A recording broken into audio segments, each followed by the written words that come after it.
Check, check.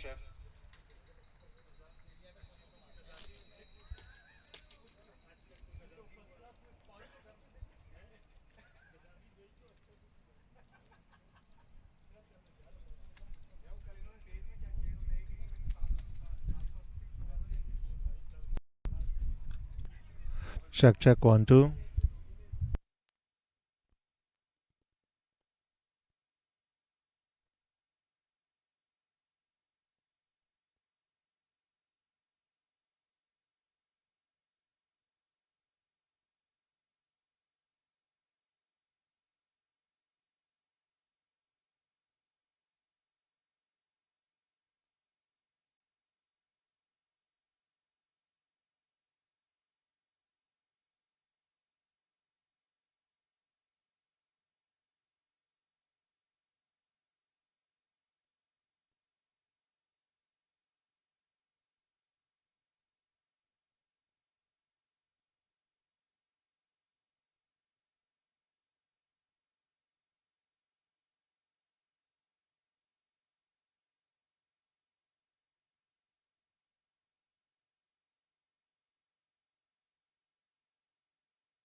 Audio check one, audio check one.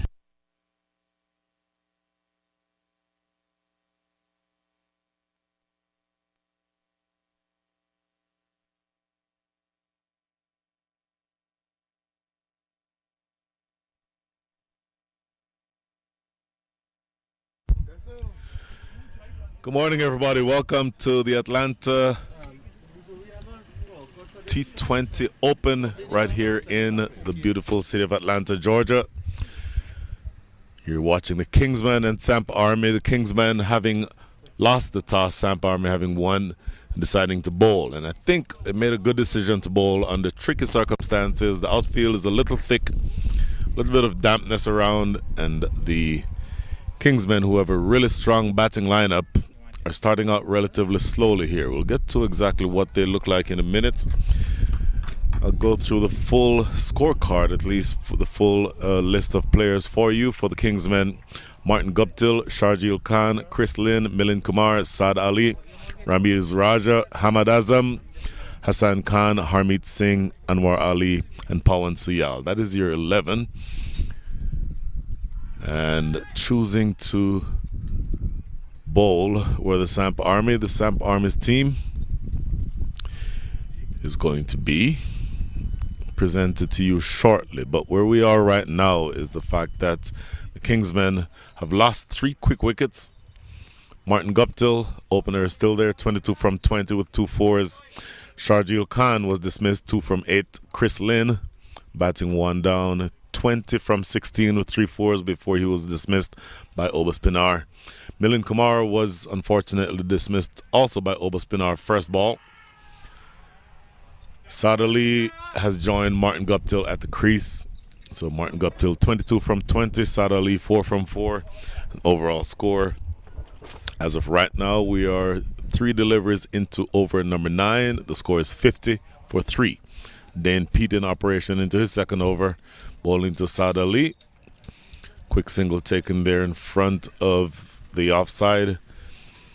And so a sedate start. I thought we were looking for something like a swashbuckling innings from a very power-packed opening lineup.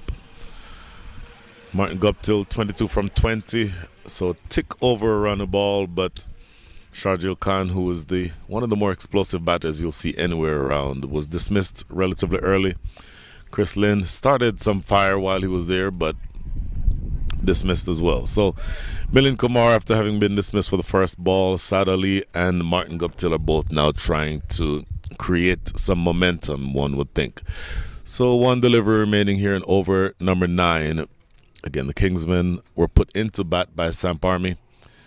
And we'll go through the Kingsmen's or through the Samp Army's lineup shortly. But I think they'll be very, very happy with where they are right now. A very powerful batting lineup, as I mentioned. Right now going just over a run a ball. Good delivery by Dane Pete. Yorker length, defended to mid-wicket.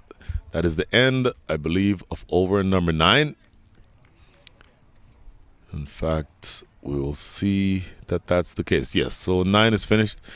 So that might just give us a little bit of time to go through the full list of players for Samp Army.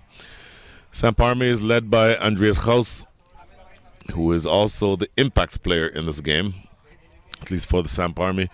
Manang Patel is the vice captain, also the wicket keeper. Then Obas Pinar, Jonathan Fu, Shadley Van Skalkovic, Dane Pete, Manoj Acharya, Salman Irshad, Neil Narvekar, Sarnam Patel, Nasir Ahmed, and Bhavin Patel. So that is your side for the Samp Army. And again, they won the toss and chose to bowl. And so a little bit of spin from Dane Pete just now. His 2 overs so far, Dane Pete, have only cost 9 runs. He opened the bowling. So bowling inside the power play did well. Few runs coming from this last over, but overall I think they'll be happy with what they've gotten from their spin so far. And so they have continued that same theme with spin, as this is now Obas Pinar switching ends and bowling from the northern end of the ground. Lefty bowling to left-handed Saad Ali. First ball going down the leg side. Has to re-bowl that one. Umpire Conrad Rogers is the one who signals on your screen there, and then the umpire currently at square leg is Brian Kane. So very long preamble to just get caught up with where we are. Saad Ali looking to go big, not quite playing it properly and getting a bit of a top edge, running away behind square for a single. So this is an interesting matchup for me. Obo Spinar, very tall, gets good bounce. Bowling now to Martin Guptill, and I think he'll be looking to go around the wicket yet. In fact, you see the signal there from umpire Conrad Rogers going around the wicket, left armor in to the right-handed Martin Guptill. Good looking delivery. That's the perfect length. Has the batter reaching forward, not quite there for the drive, and then going past that outside edge into the gloves of Manak Patel. So this is a bit of a difficult situation, if you will. Guptill off the back foot, can't pierce that field on the offside. A difficult situation because you started out relatively sedately. As of right now, 3 deliveries, make that 4 deliveries into over number 10. Only 55 runs on the board. So 3 wickets down. I think you'll see some acceleration sometime in the very near future because, oh, look at that. The acceleration will not be from that delivery. Martin Guptill looking for the sweep and gets bowled. I think we are square of the wicket from where we are here, but to the naked eye that almost appeared as though he was bowled behind his back. I want to see what that looks like, but either way, Martin Guptill dismissed 23 from 24 with 2 fours. He was looking, I started saying that I'm expecting to see an acceleration. The acceleration will not come from Martin Guptill because he's dismissed here. So all of a sudden, a very power-packed batting lineup is being reduced to something less than what they'd be happy with. 55 for 4 with Chris Lynn, Martin Guptill, Shardil Khan, and Milind Kumar all back in the shed. Means that the Samp Army, after having chosen to bowl, are actually on top in this game. 55 runs as of right now does not translate. In fact, we're almost halfway through the match. That translates to a projected score of around 114. And I think that you'll be looking for a little bit more than that. Batting conditions are a little tricky. There was some moisture earlier. The sun is up. There's absolutely not a cloud in the sky. So from that standpoint, the sun will tend to dry things up. But the outfield is very thick. A bit maybe of inconsistent bounce. A couple of kept low, a couple of jumped up. And so relatively tricky batting conditions. I would think a par score would be somewhere around 130. But they're going to have to do some work to get to 130 as Ramiz Raja comes in with his team in a bit of a spot of bother. Saad Ali, 7 from 9, is the non-striker. And Ramiz Raja, as of right now, without having faced the ball, is facing up to Oba Spinar, who has 3 of the 4 wickets to fall. Well played. Good full delivery and just defended in front of the stumps. And just 1 ball remaining here now in over number 10. Almost halfway through this match. 55 runs on the board. Here's the last delivery. And that is a great delivery. Oba Spinar with a top spell so far. 2 overs from him. And his figures are 2 overs, no maidens, 3 for 6, if you can believe it. The tall left arm spinner is doing work here at the Atlanta Cricket Ground. So, quick break for us. 10 overs up, 55 for 4.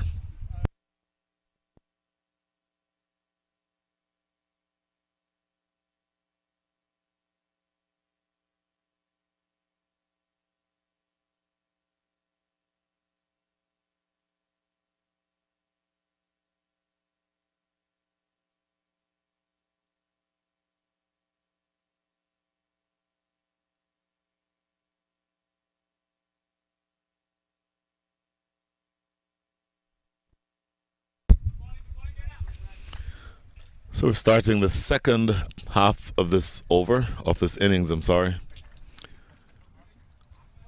Dane Pete into his third over. His figures so far 2 overs and none for 9. So again, the spinners have done really well to pull things back. For a while there, it looked like the top order was starting to cut loose, particularly when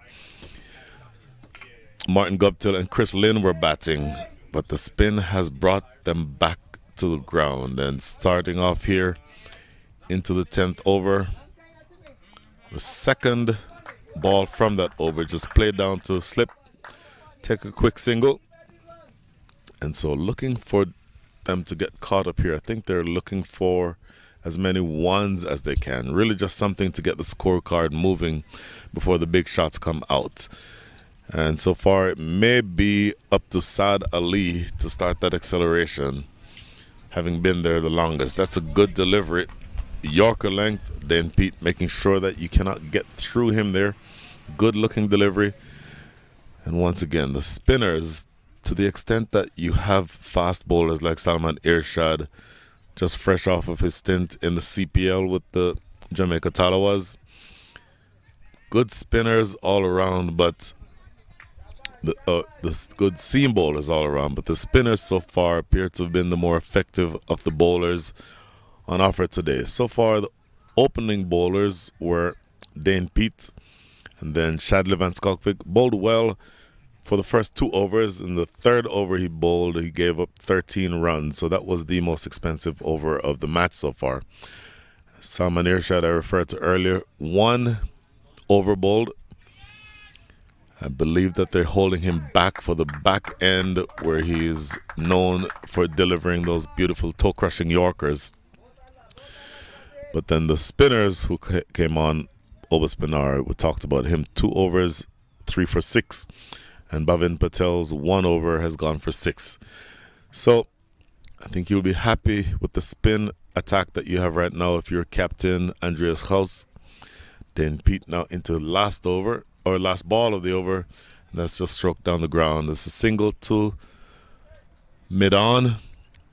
That closes things out here in over number 11. Another excellent over, very productive. That is the end of 11. The score is 61 for 4.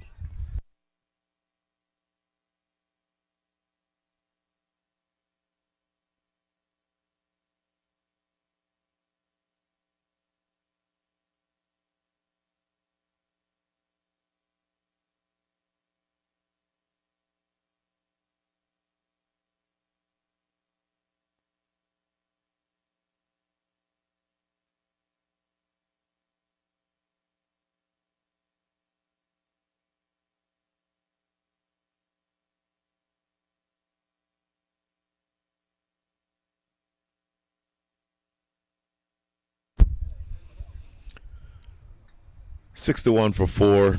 Oba Spinar with ball in hand, about to bowl his third over again. Excellent bowling for Oba Spinar so far. Easily the pick of the bowlers. I would say the standout player on offer so far today. 3 overs, make that 2 overs, 3 for 6. Quicker delivery, looking to get right through Ramiz Raja. Raja looking to pull that away on the leg side, trying to find that gap between mid-wicket and square leg. But quick delivery from Oba Spinar, and Ramiz Raja not able to catch up to it.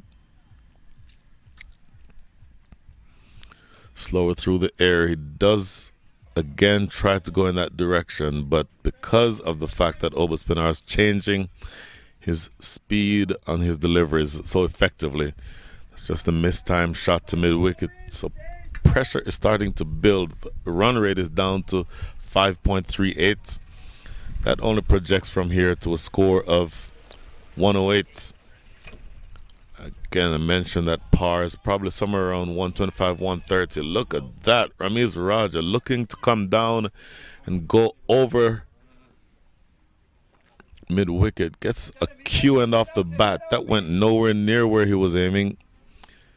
He'll get a single to cover, but I'll tell you, he was looking to put that out on the street and completely missing on that attempt. Luckily for him, he did get something on it. Otherwise, he could have been stumped. Now, 3 deliveries remaining here in over number 12. And so you're almost at the point where you're going to have to start accelerating. Sad Ali working this one around the corner to find leg. Should just be one. Good work by the fielder running in from deep backward square leg. That's Nasir Ahmed to keep the damage to 1 run. And so now 2 balls remaining here in over number 12. More than anything else, I think you're going to start to feel the pressure on the Kingsmen to put an accelerated total on the board. Scoop, interesting looking shot. He'll get at least a couple here. And yeah, coming back for 2 now as Manang Patel with the responsibility for sprinting behind the stumps to get that 2 runs. So 4 from the over now with 1 ball to come. Slight signs of a progression in the scoring rate. Obaspinar again has been a very good bowler so far, and I don't know that you can go all out attacking him, but you do certainly have the opportunity to get something going here, because again that scoring rate is all the way down to 5.49. At this pace that projects to a score of 110, which I believe might be just too short. Big hit. How far has this gone? Sails over the top of long on, and for the first time today you will see a huge 6. That is Ramiz Raja, who I think is feeling that pressure I referred to. Cashes in here. 6 over long on, 10 from the over. Easily the most expensive over bowled so far by Obaspinar. At the end of 12, the score is 71 for 4.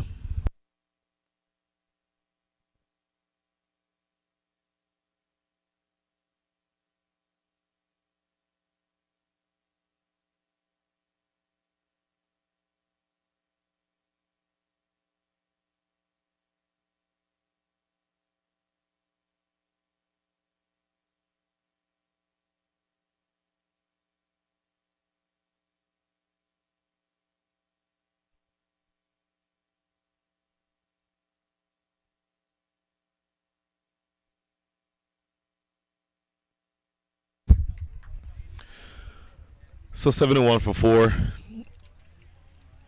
Ramiz Raja 13 from 10 with 1-6.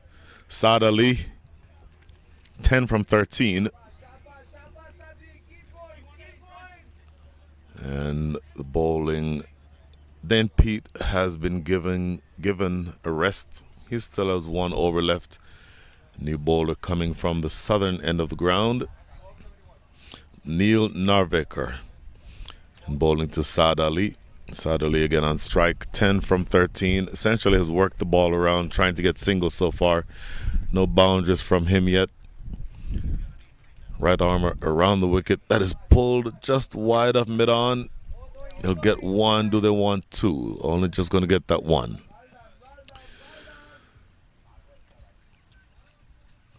So just in looking at where your runs are going to come from, Ramiz Raja, 13 from 10, showed signs of wanting to be aggressive. Tried a scoop shot, got 2 runs for it. Tried to attack Obaspinar, came down the wicket. Didn't get that one successfully, but then the last ball of the previous over was hit over long on for 6. So you may think that he might be the candidate to start accelerating. Scoring rate now up to 5.84. And to the extent that, well, you only have another 47 balls remaining. Oh my goodness, might that have been a misstumping? Coming down the track again, Ramiz Raja. And watch the umpire here to signal a leg by. Okay, so Ramiz Raja coming down, missing out on the attempted hit down the ground. Trickled off of his pad. Luckily for him, that did come off of his body, because otherwise he would have been out stumped by about a yard. He'll take the leg by though. Saad Ali just winding up for a split second, wanting to go for the big shot and thinking better of it. So the good bowling from the spinners continues. Just 2 runs so far from this over by Neil Narvekar. Okay, make that 2 + 6. Sails well over the top. That's the biggest hit of the day so far. The second 6 hit today and the second in the last 2 overs make that the last 5 deliveries, because that ball was struck beautifully with force over the top of long on, going all the way for 6. So I mentioned that it might have been Ramiz Raja who was going to be able to accelerate. Well, it's not on this occasion, not Ramiz Raja, but Saad Ali, who chooses to go big, the opposite end of the ground from where the previous 6 was hit. This one is hit in toward the parking lot on the southern end of the ground. So I'll tell you, you're looking for some acceleration here, and you may just start see it happening at this moment. Last delivery of this over, pulling this one down to mid-wicket, should just be a single. So productive over so far, and in fact a productive over that ends with 9 runs coming from it. 9 after 13, the score is 80 for 4.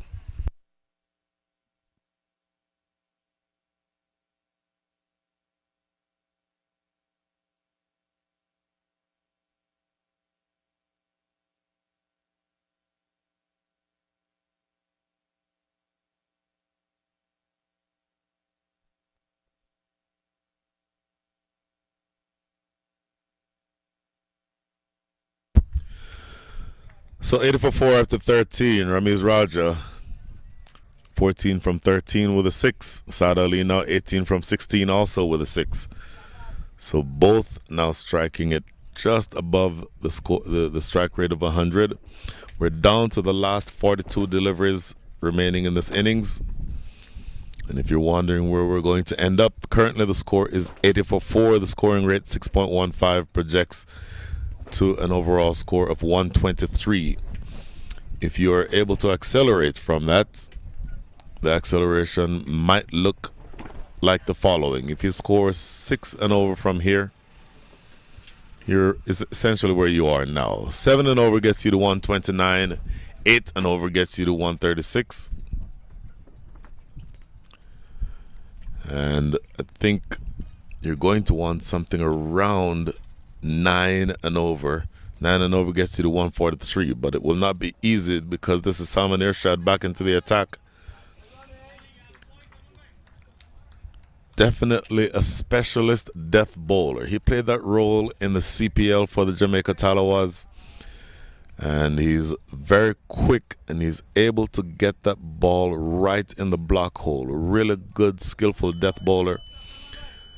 And pay attention to what he's able to do from here, because to the extent that he's able to get that ball right in the block hole, Yorker length, he can be very difficult to score off of at this stage of the innings. Really at any stage, but particularly at the end of the innings when you're looking for quick runs. He tends to be a bowler who's very, very difficult to score off of. Now facing up to Ramiz Raja.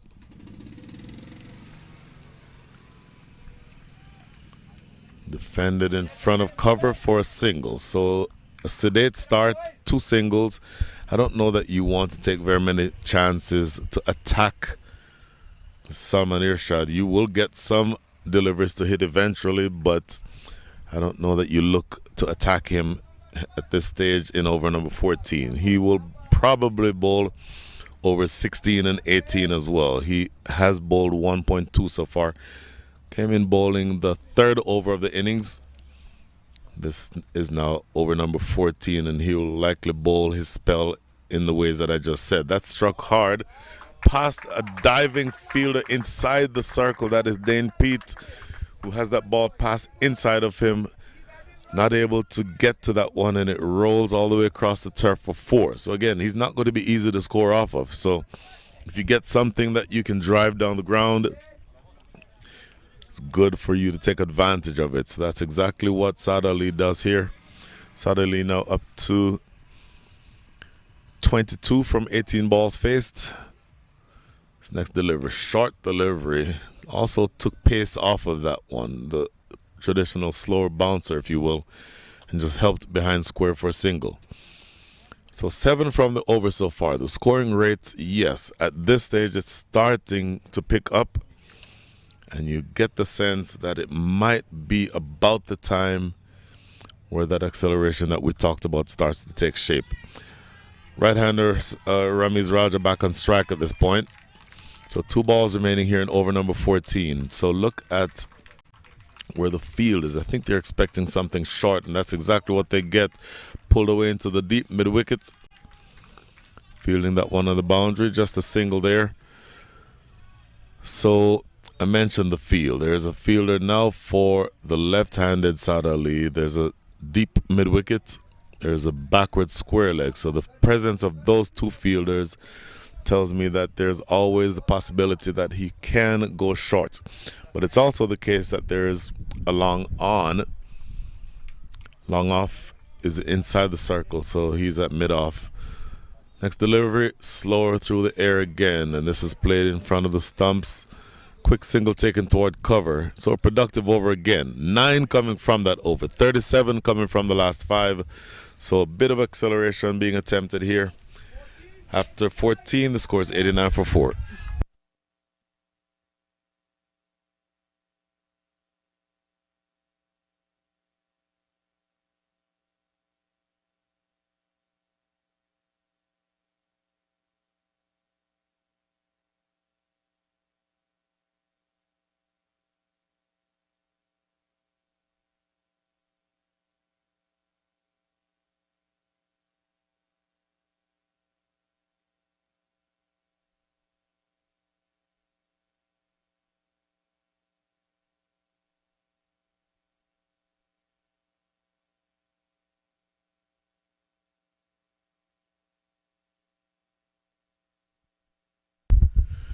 Dane Pete coming back to bowl his last over. The first delivery off that over is hit toward Highway 441.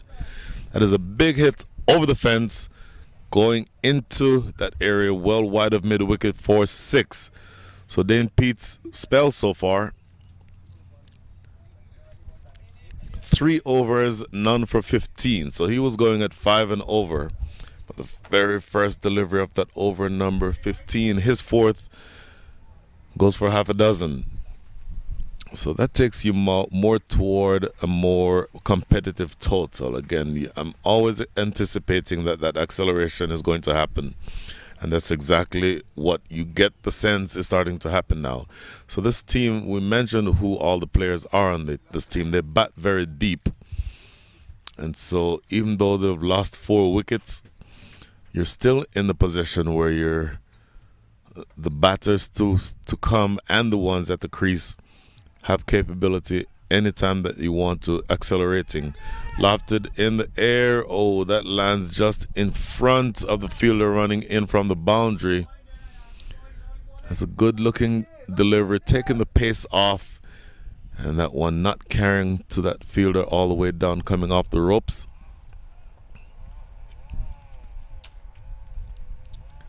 So it's now Saad Ali who got that single. Now it's going to be Ramiz Raja on strike.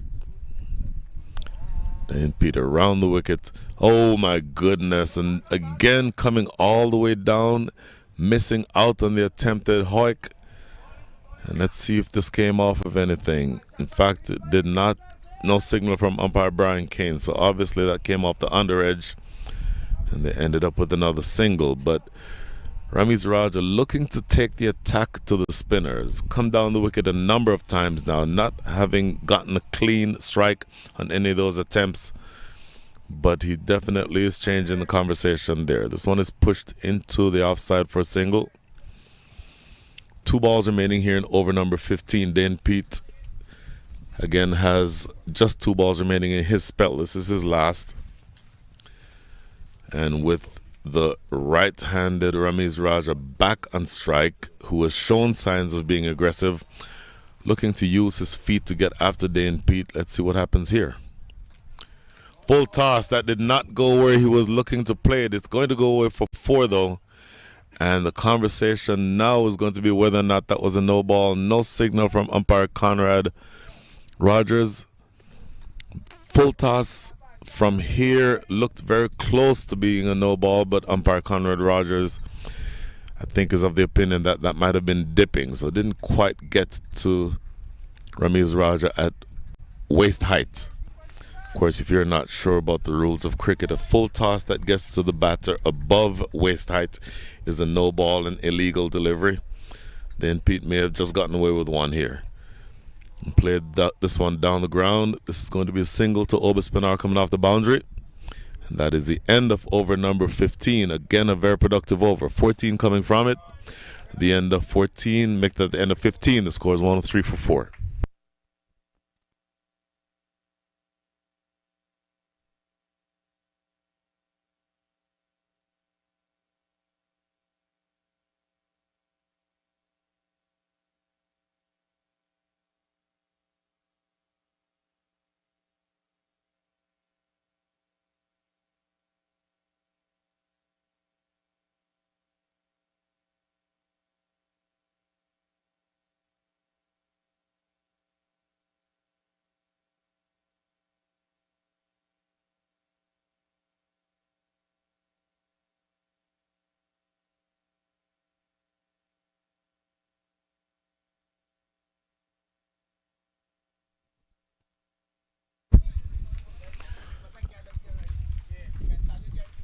So I was incorrect. I thought that it was going to be Salman Irshad who was going to bowl overs 16 and 18.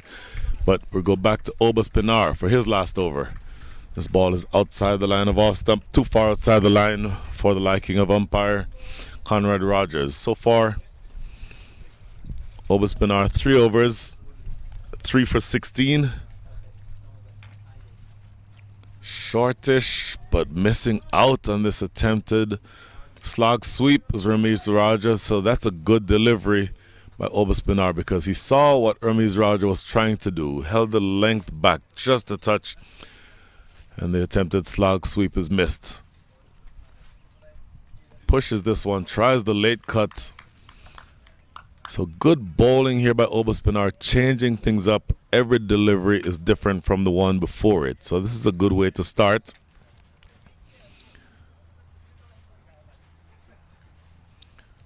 Down to his last 4 deliveries now, Obaspinar. Down the wicket and into the hands of the fielder coming in off the boundary at mid-off. That is a good looking sharp catch. It was hit well, flat.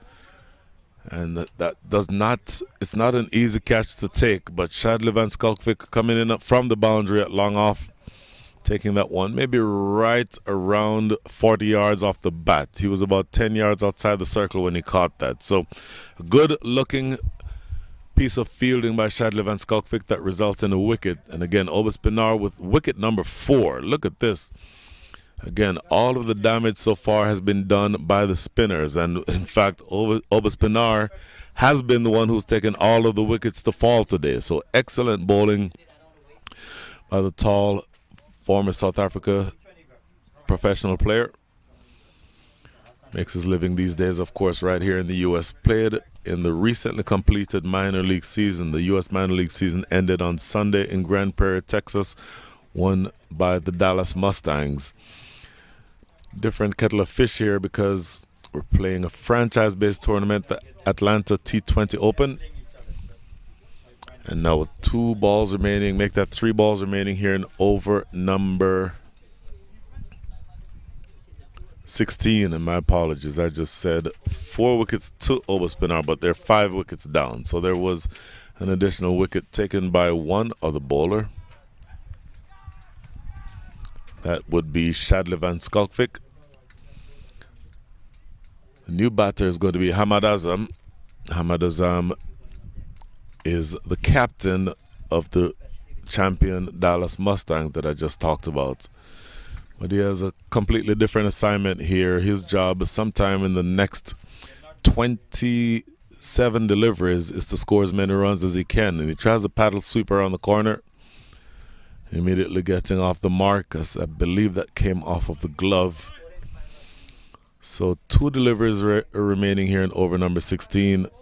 Excellent bowling by Obaspinar, 3.4 overs, 4 for 17. Make that 4 for 18. And now looking to attack Saad Ali, who's 32 from 23 with 1 4 and 2 sixes.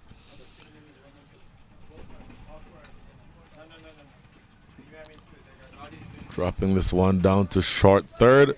That's a good looking shot. Single taken And so just one ball remaining now in the day with the ball for Obaspinar, who again has bowled brilliantly. Economy rate of 5, conceded 19 runs from his 4. Make that 3.5 overs. And so this is the last ball of the day with the ball for him. That is the dot ball outside off stump. That is the end of 16. The score is 106 for 5.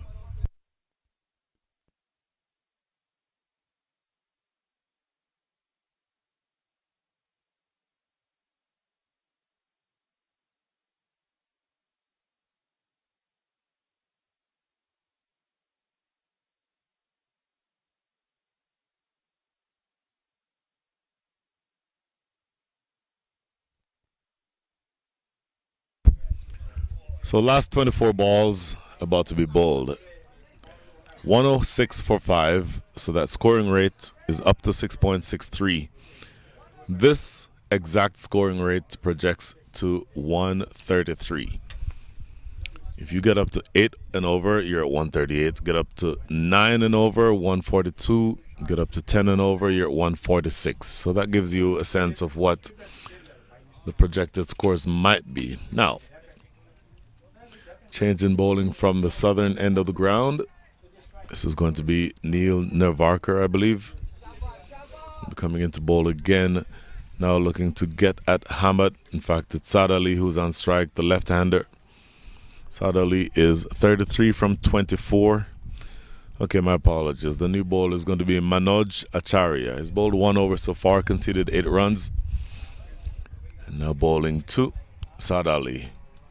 Shortish, tries to work it around the corner. I think he edges it onto his pad and just concedes a single. So down to the last 23 balls.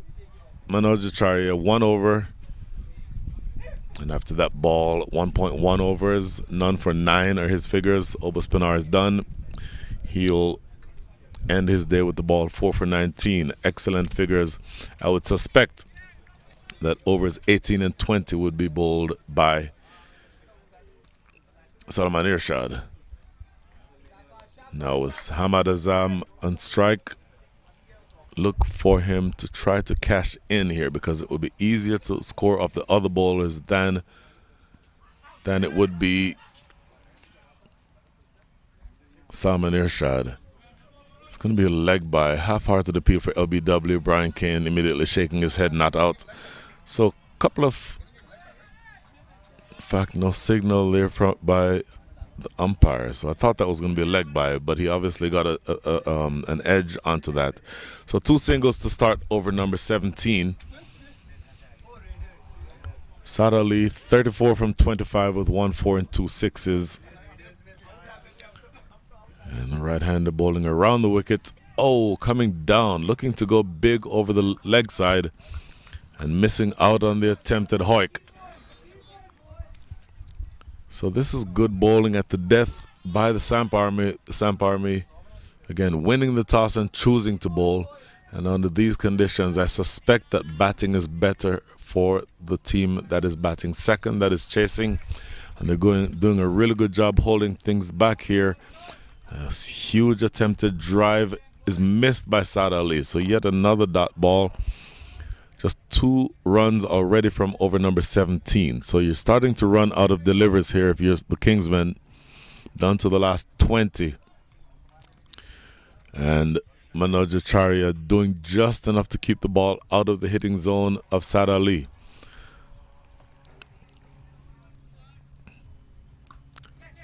Good clean strike for 6. So he was doing a good job keeping the ball out of the hitting zone until that one. That one gave Saad Ali the opportunity to swivel. That swivel pull that sails well over mid-wicket and goes for his 3rd 6. Saad Ali has been there for a while now. He's into the 40s. 40 from 28 with 1 4 and 3 6s. Saad Ali has hit 3 of the 4 6s in this match so far. And that takes you with the Kingsmen to 114 for 5. Down to the last 19 balls. And exactly where we were thinking that this was going to end up. I thought par would be around 130. They're actually on target to be above that. So the last ball, same direction, but didn't get it as cleanly. And it's bobbled a couple of times. That's going to irritate Andreas Haus because that fielder in the deep fumbles that one, not able to collect it cleanly, and concedes an extra run. 10 runs coming from the over. At the end of 17, the score is 116 for 5.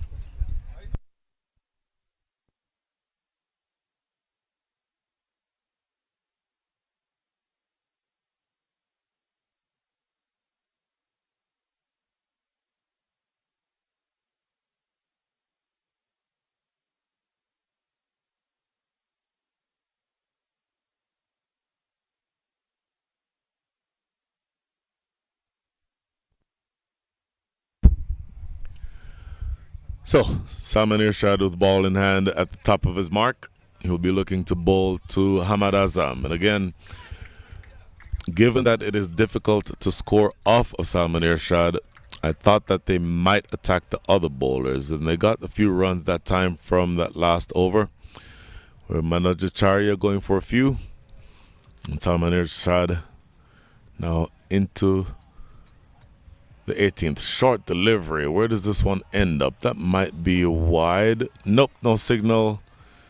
Just the reaction from the batter made me think that that might have been too far outside off stump for him, but umpire Conrad Rogers keeps his arms at his sides.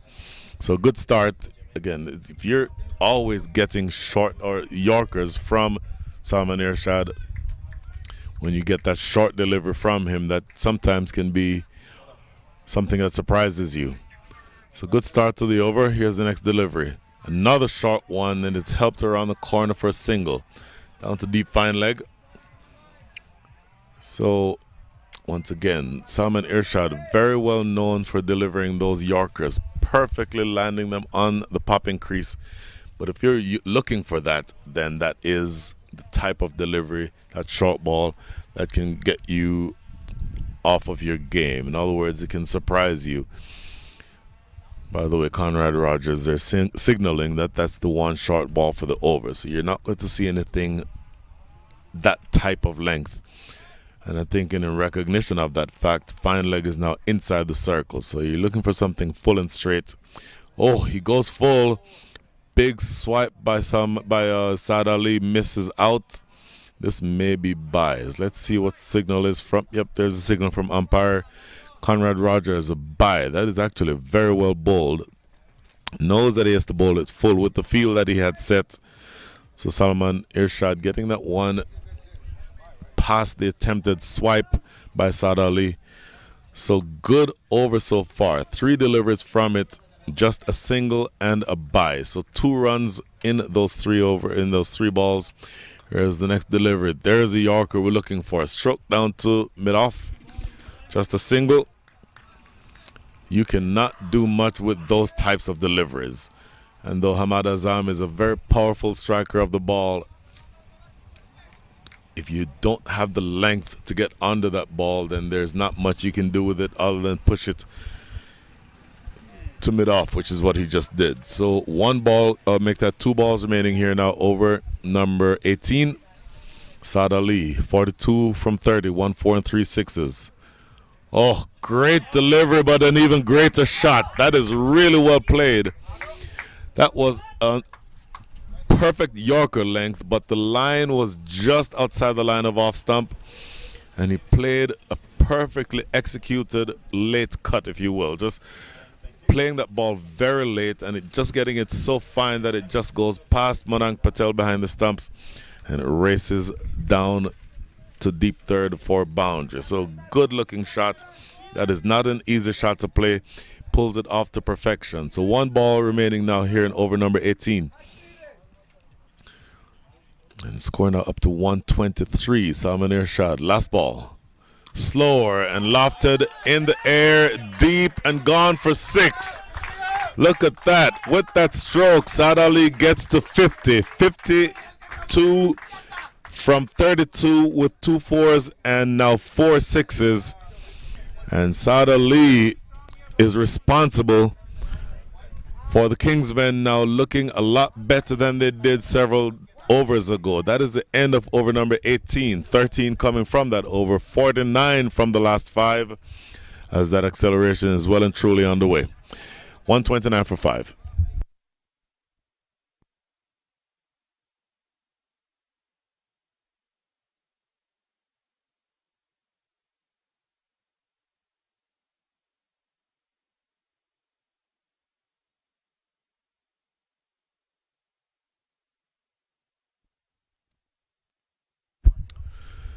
So 129 for 5. Shadley Van Skokvik with the ball in hand bowled very well in his first 2. Got taken for a few runs in his third. But he's a logical choice, I would think, to bowl this, the penultimate over of the innings, with Salman Irshad most likely bowling over number 20. Here's Van Skokvik. Full toss. That has to be close to being a no ball, but it's helped away over the top of fine leg, and it goes for 6, I believe.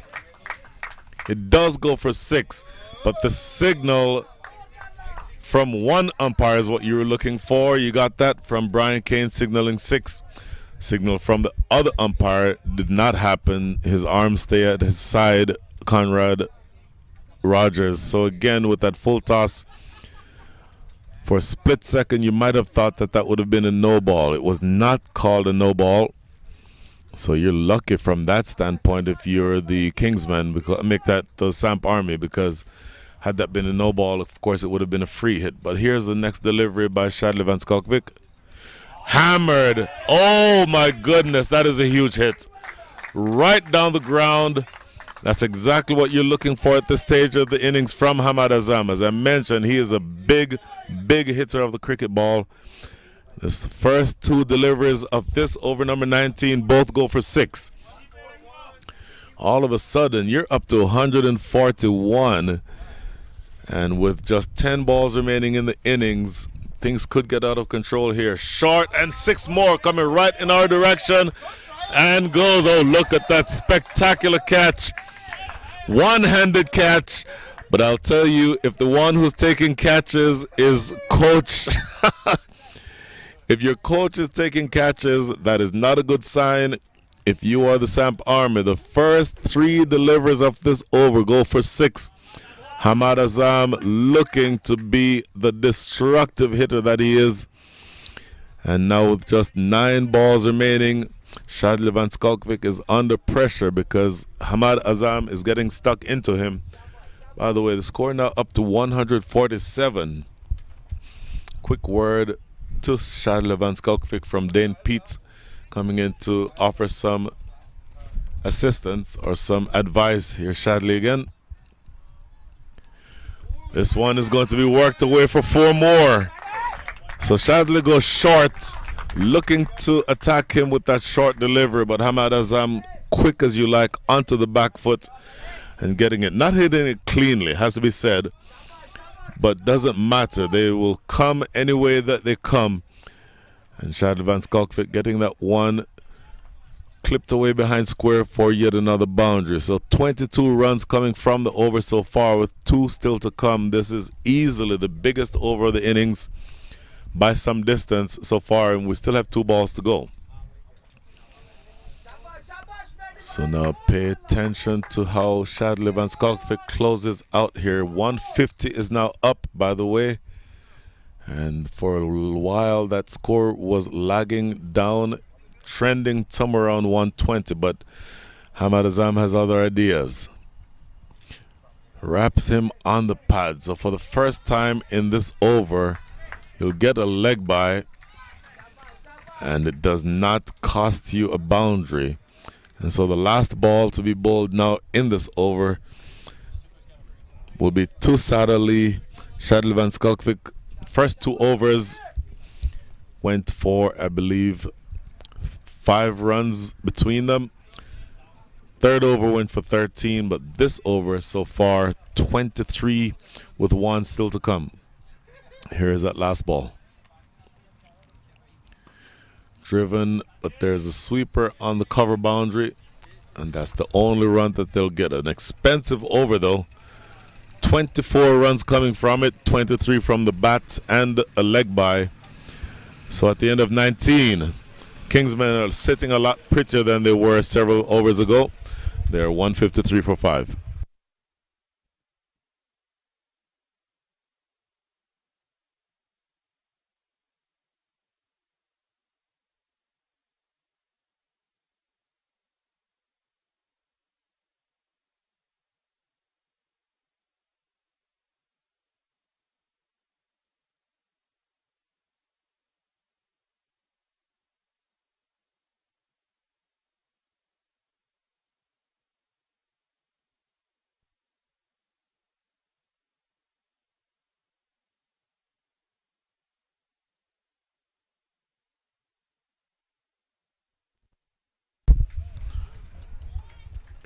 So Salman Irshad has the ball in hand. Runs have been flowing in the last few overs, and it's going to be his responsibility to hold things back here at the last over. Good delivery, played off the outer edge of the bat, and they'll get a single, and that brings Hamad Azam back on strike. Hamad Azam has only been there for 11 deliveries. He already has 26 runs with 1, 4, and 3 big sixes.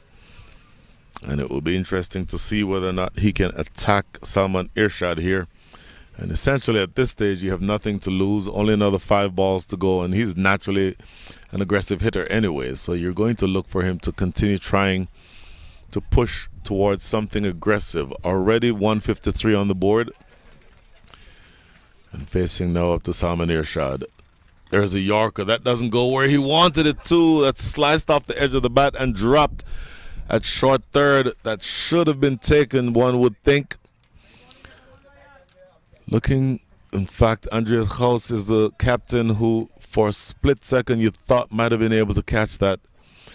Bear in mind, Andreas Haus carrying a bit of a finger injury for the last few weeks.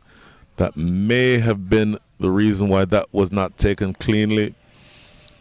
And he certainly conceded that single, putting Saad Ali back on strike. Short, and now played down to deep square leg. They come back for a second as that fielder is on the boundary deep at mid-wicket, and he's the only one who's able to get to that one in time. So 2 more runs. All in all, though, not a bad start to the 20th over. Just 3 runs coming from it with the first 3 balls. A dot ball, a single, and a double. And in fact, I don't know that you would not be happy conceding that second run just so Hamad Azam was not back on strike. Played this one into the extra cover area. That is Oba Spinar comes across to clean up. So just 2 balls remaining now, and Hamad Azam is on strike. You can expect to see him swinging for the fences here. Very aggressive under normal circumstances, but with only 2 balls remaining here in over number 20, the final over of the innings, my expectation would be that he would be looking very, very aggressive and looking to go big, looking to get under these deliveries for Salman Irshad. Here we go. Yorker, and that's well played, but he gets it through and wide of the fielder at mid-off. That was not an easy shot. Shadley Van Skalkvik is the fielder in that position, squeezes it through. It was actually a very, very well bowled ball, but Hamad Azam somehow trying to go big, but manages to get enough under it to get it wide of that fielder inside the boundary. So a single and make that a 4 coming from the penultimate ball of the innings. And now the last ball coming up, 161 already on the board. What do they end up with? Bowled him. Clean bowled him. The damage, much of the damage has been done, but you take that from your professional Yorker king. Good looking delivery right in the block hole. Hamad Azam playing all over it. That's exactly what you try to do at this stage of the innings, and he's one of the best in that skill. But that is the end of over number 20. So that brings us to 161 as a total. In fact, I had 161. That might have been off by a single digit there. 162, I think, is the official score. 162 for 5. So let's just look at the full scorecard. Martin Guptill 23 from 24. Sharjil Khan 2 from 8. Chris Lynn 20 from 16. Milind Kumar only faced one ball, was dismissed. Saad Ali with an excellent innings, top scoring 57 from 36 with 2 fours and 4 sixes. Ramiz Raja 22 from 21 with a 4 and a 6. And Hamad Azam coming in to be destructive at the very end of the innings, 31 from 14 with 2 fours and 3 sixes. Bowlers, Dane Pete 4 overs, none for 29. Shadley Van Skalkvik 4 overs, 1 for 44. 13 of those 44 came from his third over, and 23 of them came from his fourth. Salman Irshad 4 overs, 1 for 34. Manoj Acharya 2 overs, none for 18. Oba Spinar, the pick of the bowlers for me, 4 overs, 4 for 19. Bhavin Patel and Neil Narvekar 1 over each, going for 6 and 9 runs respectively. So that is the end of the innings. 162 for 6 is where you close out if you are the Kingsmen. And so the Samp Army, after a short break, will be coming back to chase down 163. We'll take a short break from here at the Paramvere Cricket Grounds in Atlanta. We'll be joining you in about 15 minutes. We'll be right back.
Welcome back to the Paramvere Cricket Grounds in Atlanta, Georgia.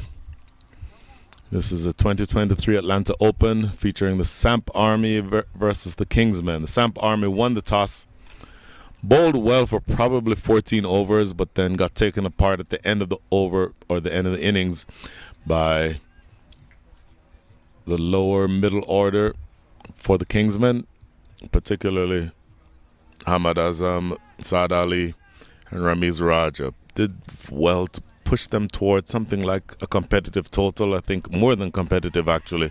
162 runs, I think, is a decent score. And again, I was thinking par would be somewhere around 140, 130, 140. But they certainly exceeded that. And so now the Samp Army are in the position where they're going to be facing up to a very challenging chase. The chase is going to be attempted by the batters Sarnam Patel and the captain Andreas Haus. And with new ball in hand, it's going to be Pawan Suyal. Left armour over the wicket. Oh, the first delivery is cracked off the back foot. Will get close to the boundary, not going to get all the way there. Andreas Haus facing up and immediately off the mark of the double. So Pawan Suyal, left arm fast bowler, played in the minor leagues for the Lone Star Athletics. Very good opening bowler, and his advantage is that he swings the ball into the right-handed batters. It's going to be interesting to see how both of these openers handle the swinging ball. I suspect it will swing a little bit more for Pawan Suyal because the moisture that was out there, the dew earlier on, is gone, so the ball will stay in better condition for a longer time. Short and pulled. It's not going to swing from that length. Andreas Haus generally loving those short deliveries, but not able to get this one past short mid-wicket. So the target is 163. Essentially, you're going to have to score from this stage at the rate of 8.19 and over to win. So 163 balls or 163 runs in the next 118 balls is what you're looking for from these batters. And Andreas Haus with a peek over his shoulder just now at deep mid-wicket. So that's where he'll be aiming if there is another short delivery, you would think. Pawan Suyal again.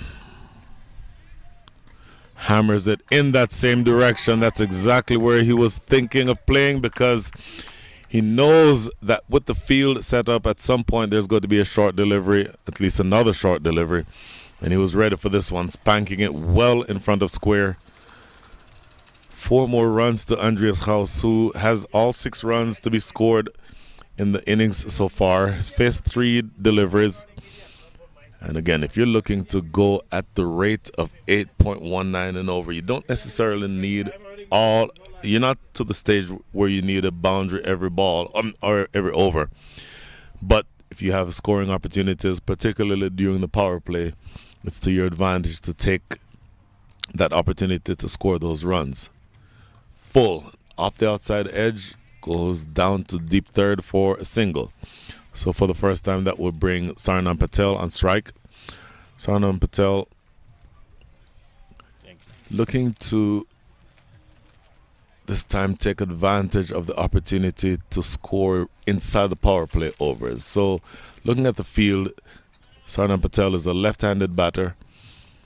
There is a change in that there's a deep backward square leg going into position, and deep fine leg comes inside the circle. So it's going to be interesting to see what his line is. The line certainly you would think would be on or around off stump, but keeping that deep backward square leg in position means that he may well decide to go short again. There is the short ball. This time goes down the leg side though, and much too far down the leg side for the liking.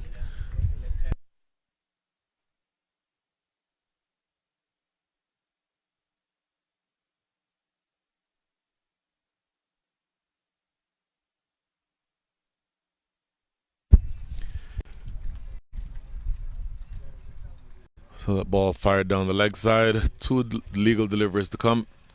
Good delivery that time. On the line of off, just short of driving length. Getting up on top of his toes to defend that one. So just one ball remaining here now in over number 1. Once again, you're looking for something around 8 runs and over from here. Don't need to get them all in 1 over, but the idea is to continue pushing toward what for you, the Samp Army, would be a very convincing victory. Here's the last delivery.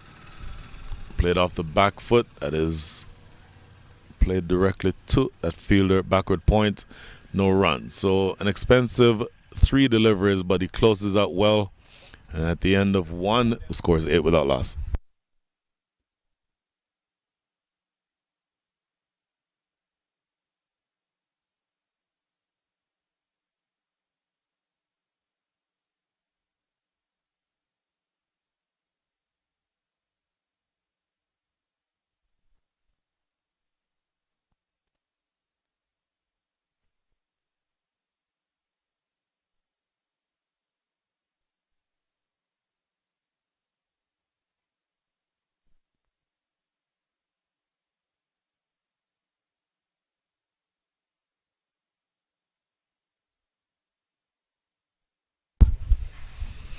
So 1 over bowled, 8 without loss is a score. Anwar Ali Khan with the new ball in hand to start his day with the ball from the southern end of the ground.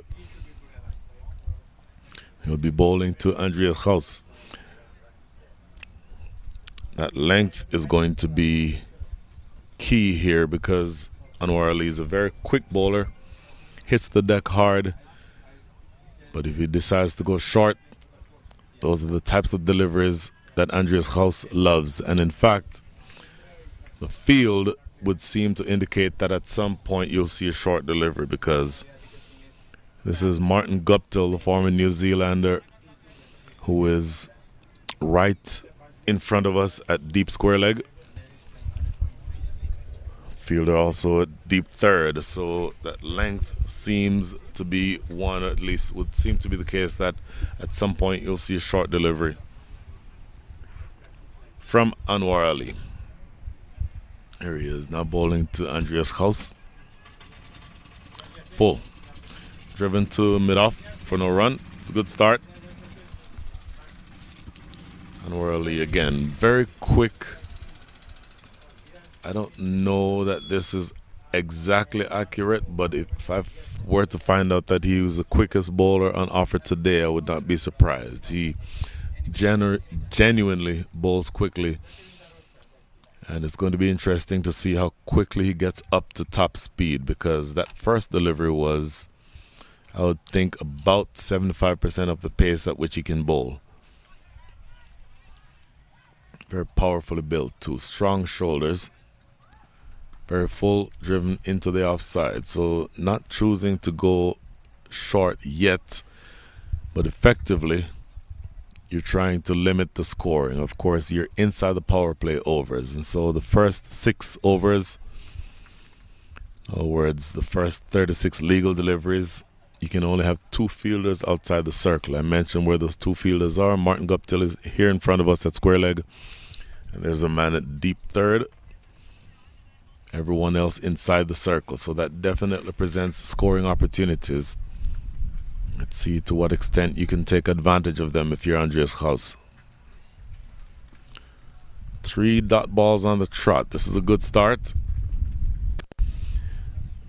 And if you're looking at a big score that you're chasing, and again, this for me qualifies as a big score, 160 is a long way away from where they were projected to go. So the acceleration that took place toward the back end of the innings was very helpful.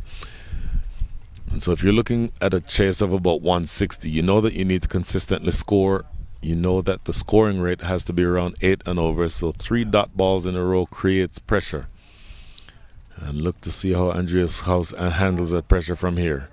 Oh, finds the outside edge. Good looking delivery. And it goes down to deep third for a single. Andreas Gauss led the Dallas Mustangs in batting this year. Technically, maybe the highest number of runs came from Corey Anderson's bat, but Andreas Gauss was definitely the linchpin at the top of the order for the Dallas Mustangs, and in fact finished up the season as the most valuable player for the minor leagues. So a tremendous batter, and if there is something that can be said about him is that he loves a challenge. So we'll see exactly how he handles that from here. All 9 runs from the match already have been scored, 8 from his bat and 1 extra. Defended into the front of the stumps by Sarnam Patel. So 1 ball remaining here in over number 2. So we'll continue to pay attention to both the scoring rate and the required rate. Scoring rate is now 4.91. The required rate 8.48. So if you are the Samp Army, you're going to want to have those 2 numbers draw closer to each other. If you're the Kingsmen, you're perfectly happy with them remaining far apart. Last delivery coming up now, over number 2. Finds the outside edge. That goes down to Martin Gup. In fact, that's Chris Lynn at deep third. Single to close things out in over number 2. Sedate start for the Samp Army after 2-10 without loss.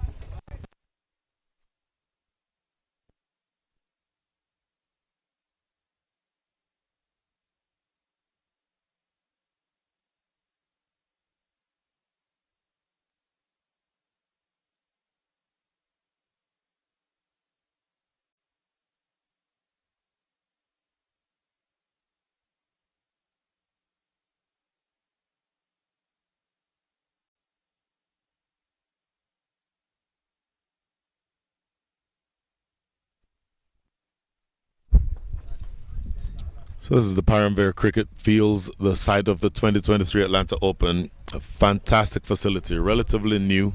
In fact, it was just opened this year.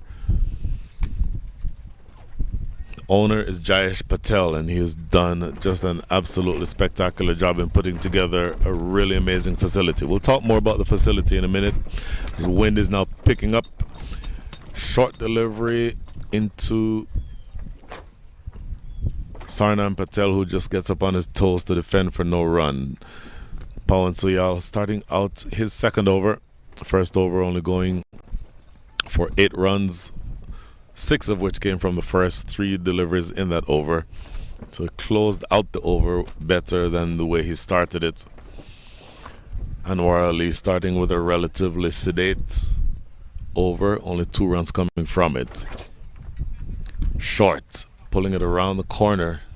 This is going to be a single. So Pawan Suyal is renowned for swinging the ball a lot, but he's choosing here to go with a much shorter length than you would think, given the fact that he has a new ball in hand.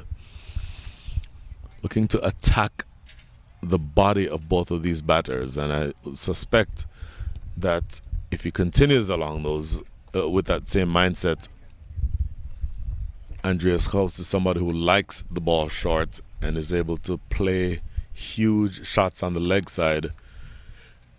I suspect that if he continues bowling that same line of attack or that same plan of attack, you'll see the pull shot unfurled sometime soon. It's going to be an interesting matchup.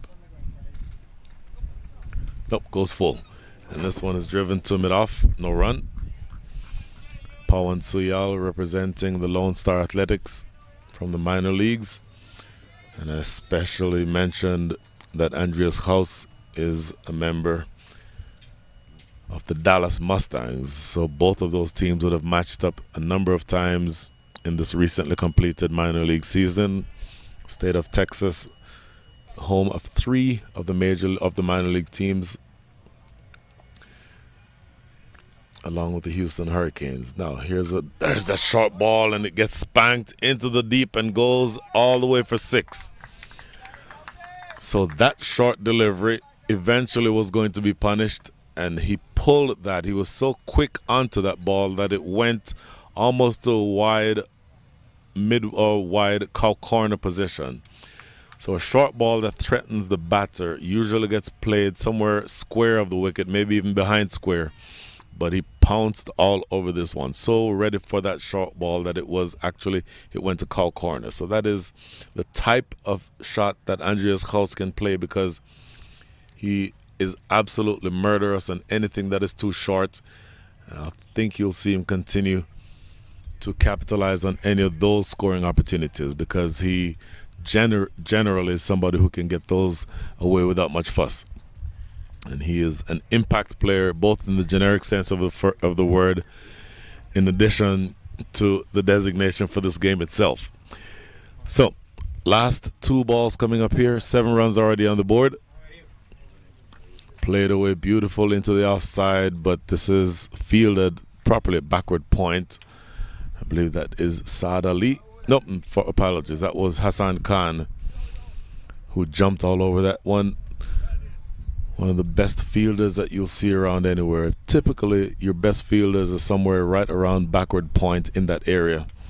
And Hassan Khan is no different there. So 1 ball remaining. Pawan Suyal. First over went for 8. 7 already from this over. Andreas Haus ready for this last delivery. Great ball. Kisses the outside edge, or does it? It does not. And a long appeal now was given him. Okay. So Conrad Rogers thought that the edge was so obvious that he did not need to raise his hand, but Andreas Haus was going to force him to raise that finger, and he eventually raised the finger after realizing that Andreas Haus was still standing at the wicket. Interesting way to close out over number 3, but it does end with a wicket. That's the end of Andreas Haus. He goes for 14 from 11 with a 4 and a 6. At the end of 3, the score is 17 without loss. We'll make that 17 for 1.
So Anwar Ali with the ball in hand to continue. Over number 4 about to start. Big swipe and a miss. Sarnam Patel looking to go back down the ground. Not able to catch up to this one. So that was an interesting way to end things in that previous over. Again, just looking at the replay, that ball definitely kissing the outside edge. But Andreas Haus was going to force umpire Conrad Rogers to raise his finger. Eventually did, and he's dismissed for 1. So the new batter is Manak Patel, the vice captain of the Samp Army, the captain of the USA T20 side. This is played into the offside for no run. So good way to start things here in over number 3. Make that over number 4.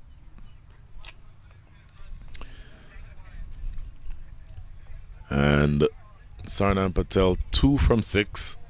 Manak Patel, no runs scored yet from that 1 ball that he's, in fact, he's still at the non-striker's end, so he's not faced any balls yet. Anwar Ali bowling within himself, hasn't really tried to bowl those quicker deliveries yet. That one feels like it was just a touch quicker than the first couple, and so now we're halfway through this, his second over. So just talking about the Paramvere fields again, the main field, the primary one, the one that we're playing on now, has 8 strips. So one of the bigger grounds that you'll find anywhere.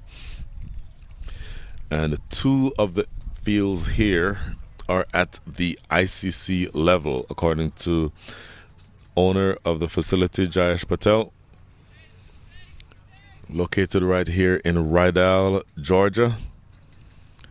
It is very, very impressive facility. So I would generally, oh, look at this. We'll say more about that shortly because this ball is steered directly into the hands of backward point. One of the easier catches that you'll ever see Hassan Khan have to take. He will have taken much more difficult catches than that one. Essentially just steering that one right into his hands, Arnam Patel. And so I think you'll see, or Sarnam Patel, and I think you'll see that they're going to start struggling a little bit here. 2 wickets have been lost, and he's working on a wicket maiden. No flourish in that shot whatsoever, essentially just hanging his bat out to dry and just steering it directly into the hands of Hassan Khan, who's only too happy to take that catch. So the second wicket goes down, 17 runs still on the board. So 2 balls remaining here over number 4. Means that you're struggling a little bit if you're the Samp Army. Once again, you allowed the Kingsmen to get away with scoring heavily in the last 5 overs of the first innings to get to a score of 162. And now after 3 overs and 4 balls, you've lost your 2 opening batters, Andreas Kraus and Sarnam Patel. And it is now to Obaspinar. You saw him excel with the ball earlier. And now he's going to be asked to do it with the bat. He's a left-handed, left-arm spinner, but a right-handed batter. And it feels like this is the type of scenario, the type of situation where he usually excels. Can handle the pressure well. And he's going to be facing up to some pressure here because all of a sudden the game has swung definitively in the direction of the Kingsmen. Wrapping him on the pad, it feels, in fact, he might have just gotten an inside edge onto that. Stifled appeal coming from the bowler, so I think that might have been an indication that he realizes that this was off of the edge of the bat. So just 1 ball remaining here. We almost have a wicket maiden in operation. And Obaspinar, having just faced 1 delivery, knows that he's looking now at a total, or at least a required rate, that is now gone above 9. So pressure definitely starting to build. Last delivery. Looking to advance down the track, misses out on the attempted hoik. And there is your wicket maiden. A great way to start things here with the ball for Anwar Ali. His 2 overs have only cost 2 runs. And at the end of 4, the score is 17 for 2.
$17 for 2, and Hamad Azam is into the attack.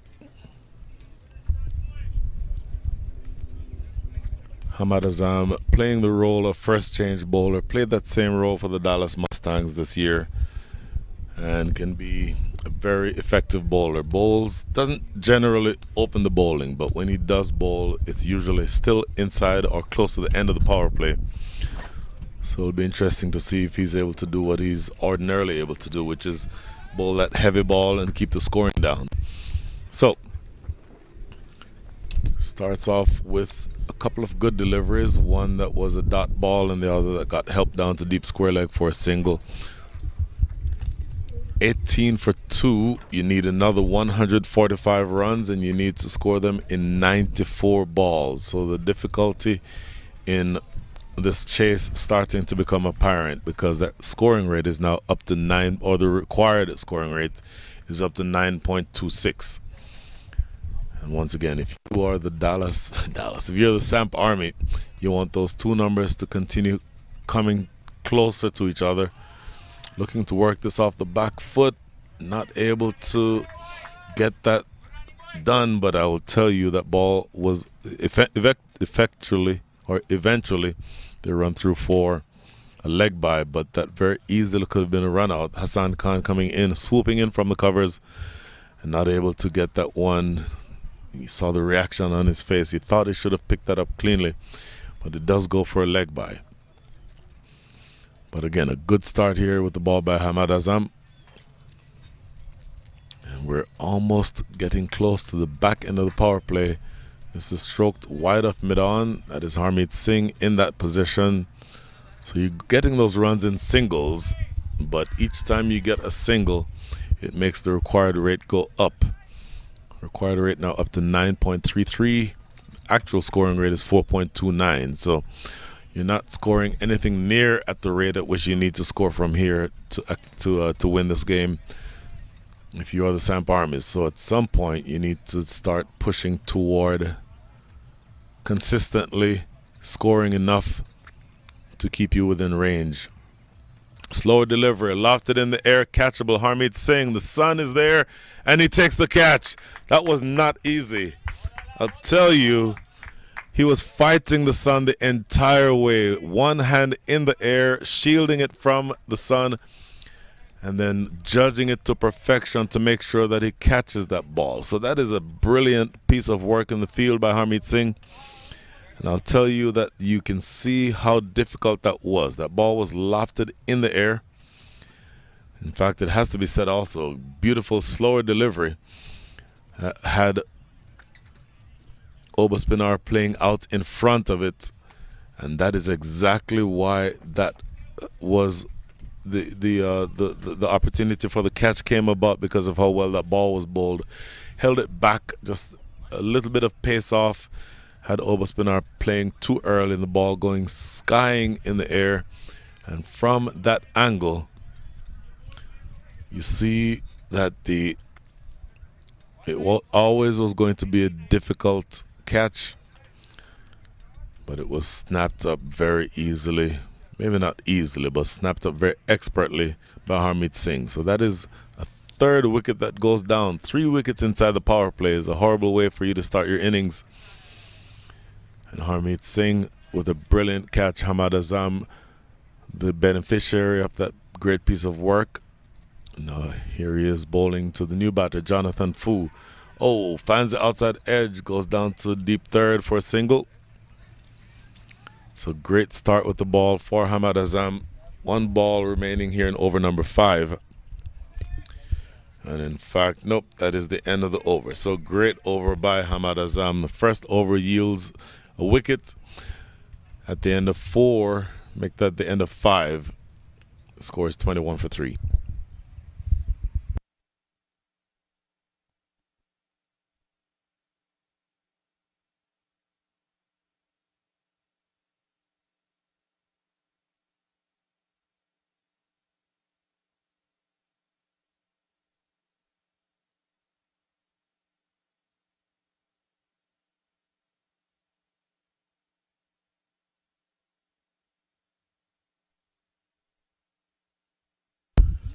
So 21, make that 20, my apologies. The score is 20 for 3. 20 for 3 after 5. Nope, I was right the first time. The scorecard just updated. The score is 21 for 3. 21 for 3. So if you are the Samp Army, you need another 142 runs, and you need to score them in 90 balls. The scoring rate required is 9.47. which is more than double the actual rate of 4.2. And things do not get any easier from here, because this is Harmeet Singh with the ball in hand to bowl the last over of the power play. Huge drive and a miss. Manank Patel wanting to accelerate. Manank Patel, Manank. 2 from 3. Jonathan Fu just to the crease. 1 from 1. But that scoring rate is again going to be something to pay attention to. At some point, you need to start doubling the scoring rate at which you're scoring right now. Left arm, tossing this one up more slowly, Harmeet Singh, and a pretty well played delivery. But every single makes the required rate go up. Every dot ball certainly makes the required rate go up. So 3 dot balls on the trot, and that alone makes the required rate go up to 9.8. So a long way to go here. And at some point, once again, you're going to have to start pushing toward something resembling a spirited attempt to get after this target. 4 dot balls on the trot.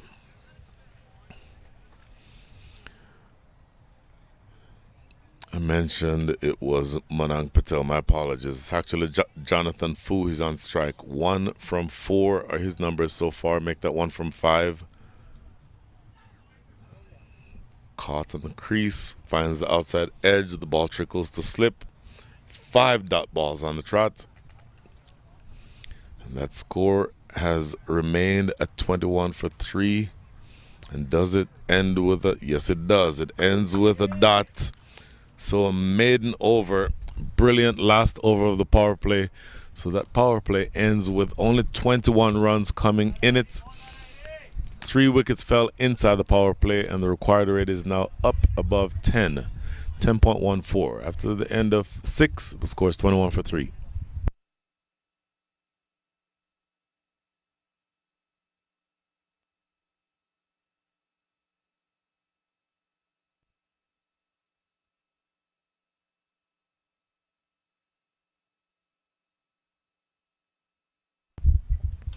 So Jonathan Fu and Manank Patel at the wicket, and they know they're going to have to start getting something going because, again, if you're looking to chase down a total like the one that you're having to chase down, it is not going to be easy, and it's certainly not going to be easy against Hamad Azam and the rest of the bowlers for the Kingsmen.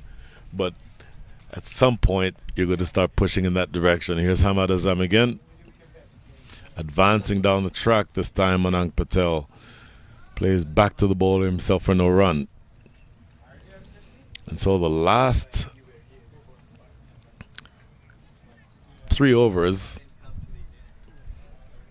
have gone for 0 runs, 4 runs, and 0 runs.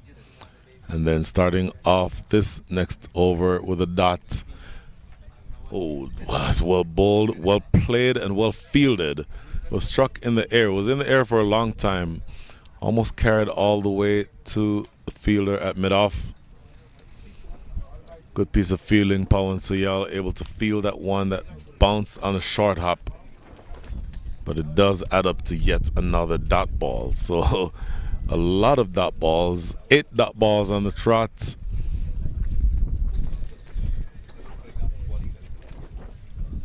And here's Hamad Azam again. Genuine short delivery, and it is pounded. That's not a dot ball. That goes all the way for 6 over mid-wicket. So he was ready for that one. He pounced all over it. And everything that Hamad Azam was doing till that point was working perfectly. But that short delivery was to the liking of Manank Patel. Okay, so apologies. So he may have just switched that call. I thought that was a 6, but he may have just signaled a 4. So we'll verify that as soon as we can, but if we need to correct that, we will. Next delivery from Hamad Azam, short of length, but that's a better length to bowl in these conditions. I think that's exactly what you're trying to do. Now, interestingly, his motion to deep third to come inside the circle. And so for me, that means he's going to be bowling fuller and probably just on that off-stump line. So look out for a much straighter line here and certainly a fuller length as compared to the one that went for 6 or maybe even the one that followed up that delivery. Slower, sliced away. That's going to be wide of deep third, and he's going to have to concede a boundary here. So he tried the slower delivery. Didn't exactly come out the way he wanted it to. Left it too far outside the line of off stump. And it was hammered away through backward point for 4. You bring the short third inside the rope, inside the circle, I'm sorry. That would indicate that you'd be bowling something fuller and something straighter. But gave him the width, and it was short enough that he could go back and cut that ball away. So, last delivery, inside edge, and they'll run through for a single. The keeper in position to collect that one. But a productive over. It was either 10 or 8 that came from it, depending on whether or not that the 6 is changed to a 4. But for now, we'll assume that it was a 6. And that is the end of over number 7. The score is 31 for 3. 32 for 3.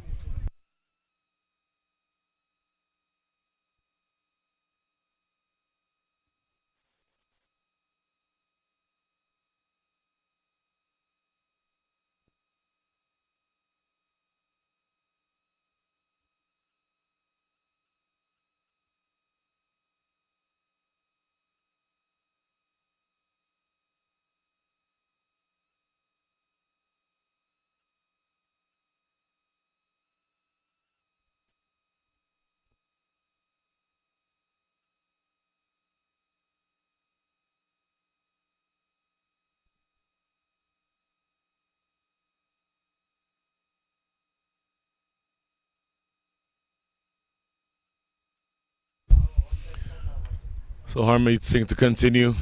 Starts over number 8.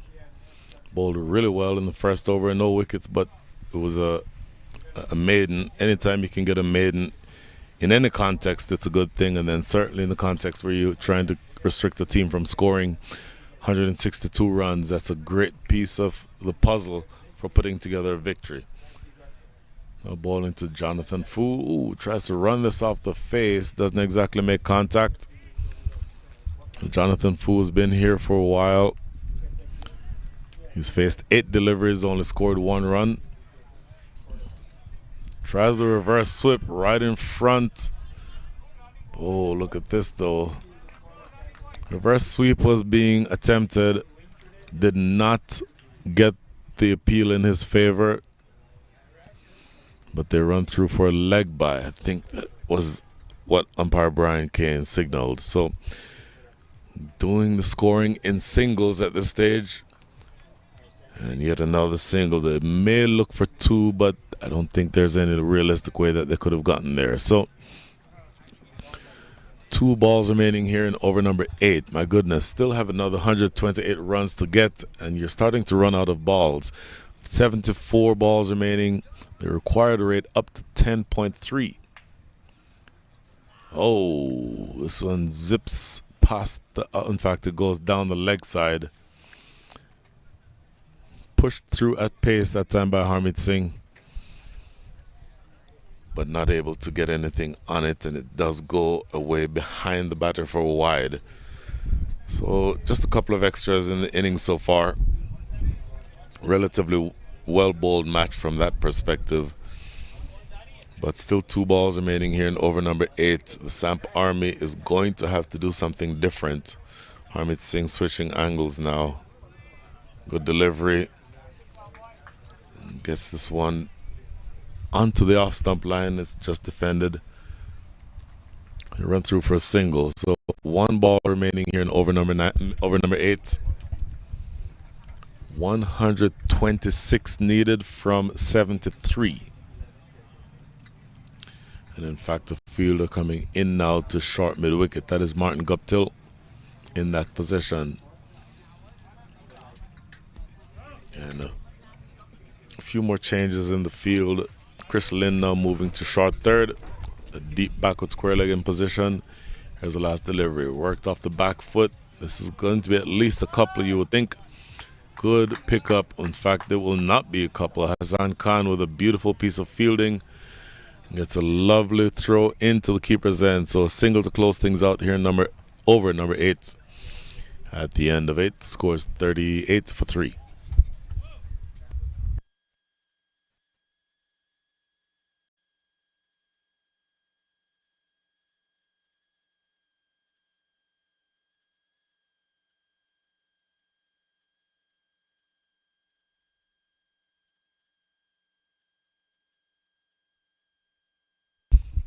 So just a few more words about the facility where we're playing. Again, this is the Parambear Cricket Field in Rydell, Georgia. There are 6 total fields here at this facility, so it's a gigantic facility. The main field is the one on which we're playing today. There are 8 strips in the block. All of the fields are turf wickets. 2 of them are at the ICC level. And it is a facility that if you're looking to host a tournament in this country, you can do worse than host it here. I would put it along with the Prairie View Cricket Complex in Prairie View, Texas, as the 2 premier facilities in the country for being able to have tournaments of that magnitude and scope and size. Anytime you can have a tournament where you can play that many games at once in the same location, it makes the logistics so much easier and something to pay attention to. So, new bowler, this is Hassan Khan, left arm orthodox spinner, turning the ball away from the righties, which is why you now see a slip fielder in position. Short off the back foot. I'll tell you what, that's over the head of Martin Guptill. It goes for 4.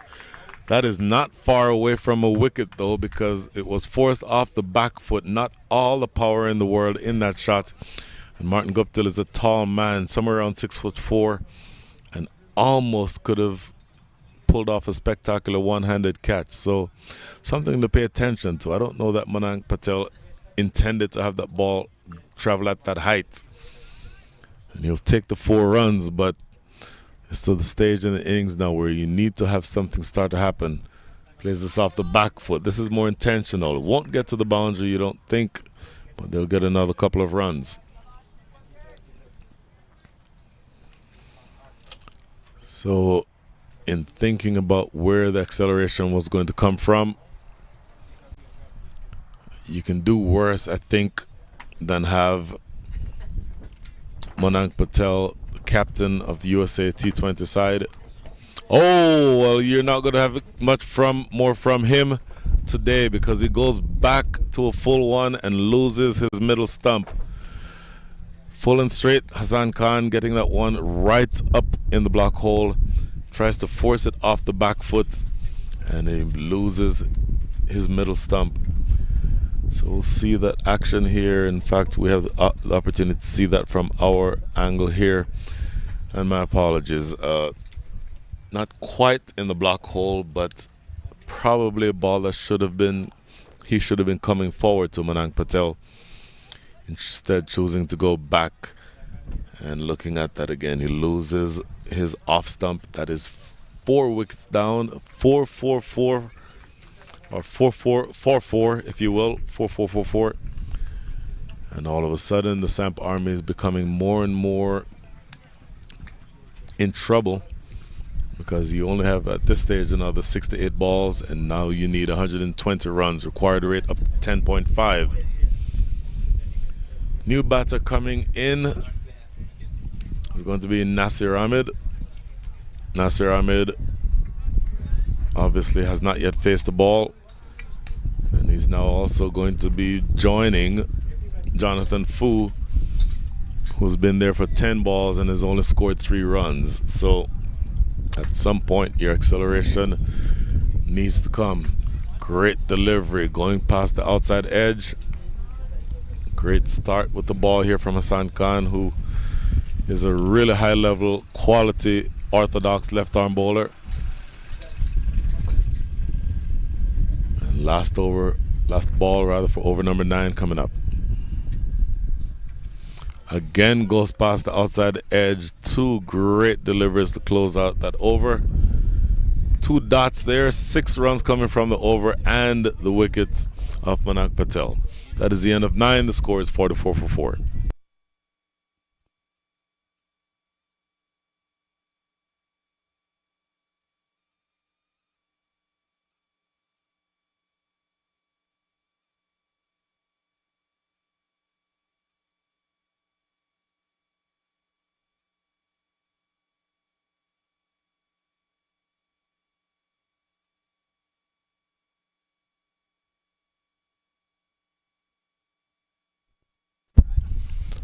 Harmeet Singh continuing, bowling around the wicket, bowling to Jonathan Fu, who has now been there for 11 deliveries, has yet to score a run, at least has not yet to score anything more than the 3 runs he's already scored.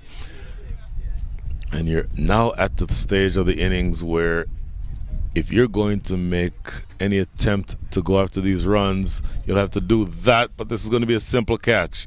Lofted down the ground, one of the easier catches that Hassan Khan will ever get.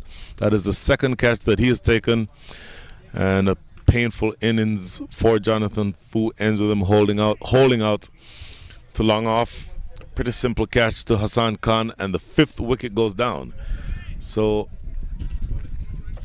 it now is starting to feel like one way or the other this game is going to be finished short of the 20 overs, because it has been a steady procession of wickets one way or the other in the last several deliveries, and the scoring rate continues to dip. It is now down to 4.71, the required rate 11.16, and this is going to be Shadley Van Skalkvik who's coming to the wicket to in some way attempt to effectuate something resembling a run chase. Shadley Van Skalkvik, right arm opening bowler, good swing bowler, swings it generally very well and into the lefties and away from the righties. But his skill set that is going to be called on here is his power hitting, and he's a right arm fast bowler but a left-handed hitting batter. So a long way to go here. You get the sense that the Samp Army is having their work cut out for them. But if you're going to be able to get those runs, it has to happen with this pair, you would think. So Jonathan Fu having been dismissed, and Nasir Ahmed at the crease. He is now the non-striker, and this is Shadley Van Skalkvik, who is now facing up to Harmeet Singh. Lets this one go by outside off stump. Good way to start. So the left arm spinner, orthodox spinner, bowling to the left-handed power hitter. He's going to have to be careful. Look at this, tapping it behind square. They'll get a single to get off the mark. Shadley Van Skalkvik. Let's see. Nope, apologies. That was just a bye. Thought that was going to be off of the body, but immediately signaling bye was umpire Brian Kane.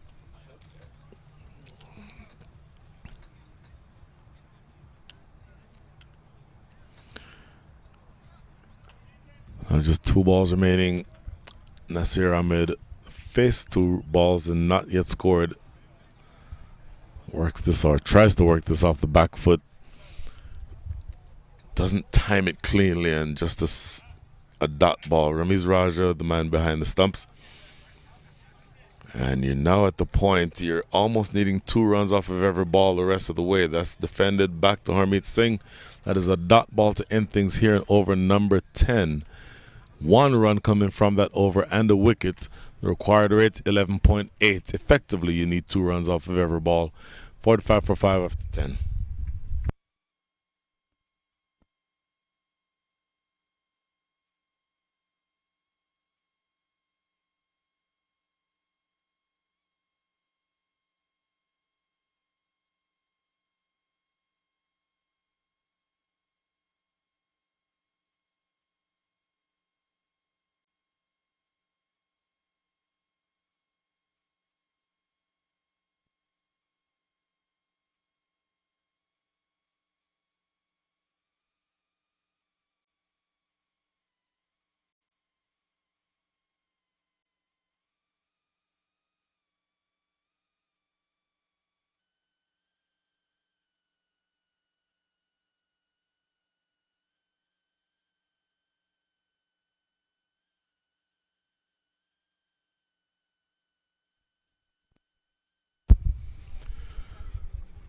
So 45 for 5. Hassan Khan to continue. Bowled 1 over so far. Bowled very well. But look at this. Reverse sweep. Where did that come from? And almost a spectacular catch. In fact, it's not Hassan Khan. My apologies. A new bowler get the new bowler as soon as possible. But the reverse sweep broken out there by Shadley Van Skalkvik. That ball, in fact, that was Hassan Khan, I believe, who tried that diving catch, not able to take it. Next delivery, played in front of the stumps for no run.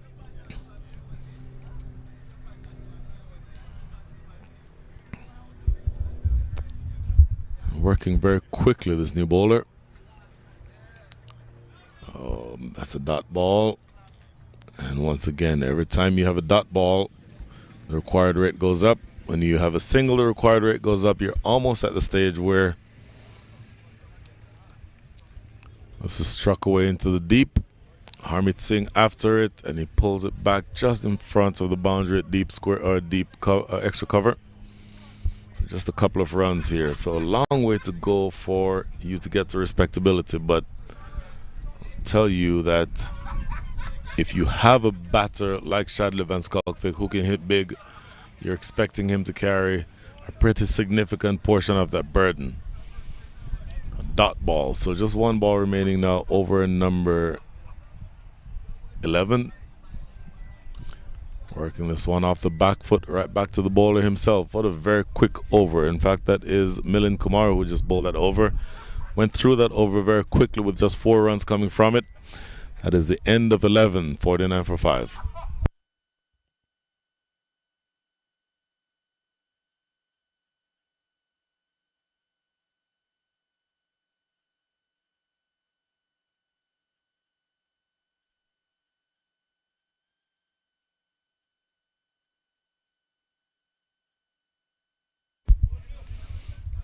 Harmeet Singh will continue. 3 overs so far, 2 maidens if you can believe it, 1 for 6. And bowling now to Nasir Ahmed. Has not yet scored from the 5 balls that he faced. This is going to be an inside edge, gets off the mark here. So looking at where you are, level setting, trying to see how you can get something close to a legitimate shot at a chase. The required rate at this stage, 12.79. Harmeet Singh keeping the ball on the proverbial string. Floated up there, and this is lofted into the deep. Should just be a 1. Shadley Van Skalkvik, if you're looking to have him attack, it'll be interesting to see how he treats both Harmeet Singh and I would assume later on Hassan Khan, because he's bowling into the strength, or they would be bowling into the strength of the left-handed power hitter. Do they want 1? Yes, no, yes. A quick hesitation. A direct hit there might have been interesting. So you're third or halfway through this chase. 52 runs on the board.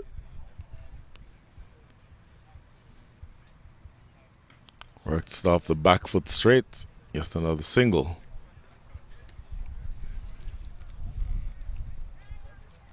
The relevant numbers are 110 runs needed in 50 balls. So you're needing to score now at the rate of more than 13 and over.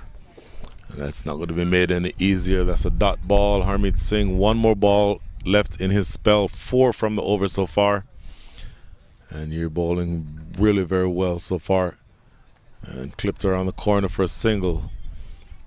In fact, do they look for a second? Yes, they're coming back for the second. That's good work. And in fact, you could hear Shadley Van Skalkvik from here pleading to come back for the second run. So productive over in the context of things as compared to what has happened so far today. But they're only scoring at the rate of 4.58 and over. 6 from that last over. The score after 12 is 55 for 5.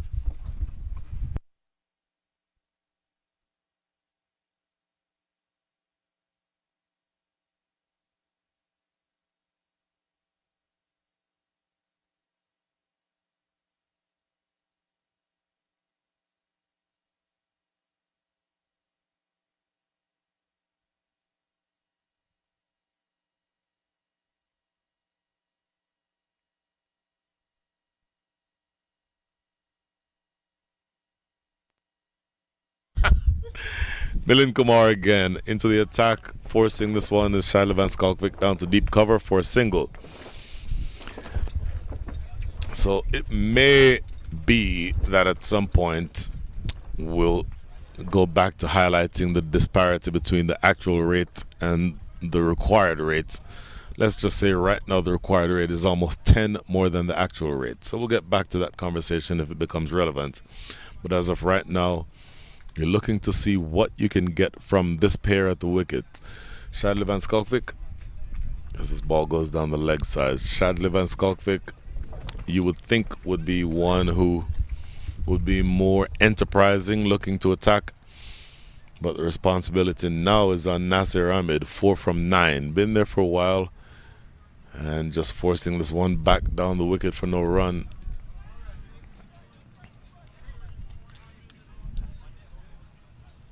Milind Kumar working very quickly, forcing it down the wicket, or down the ground rather, for a single.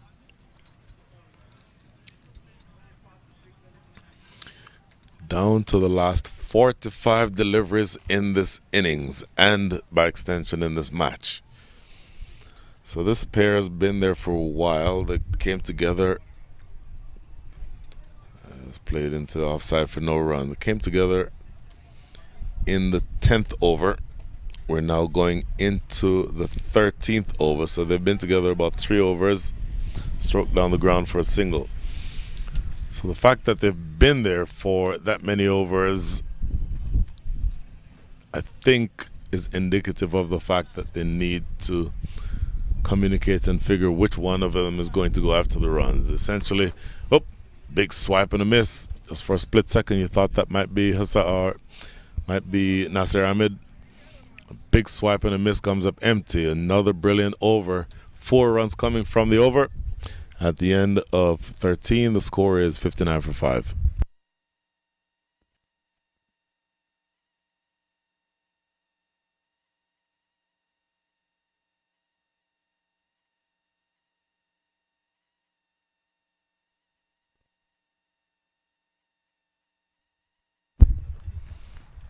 $59 for 5.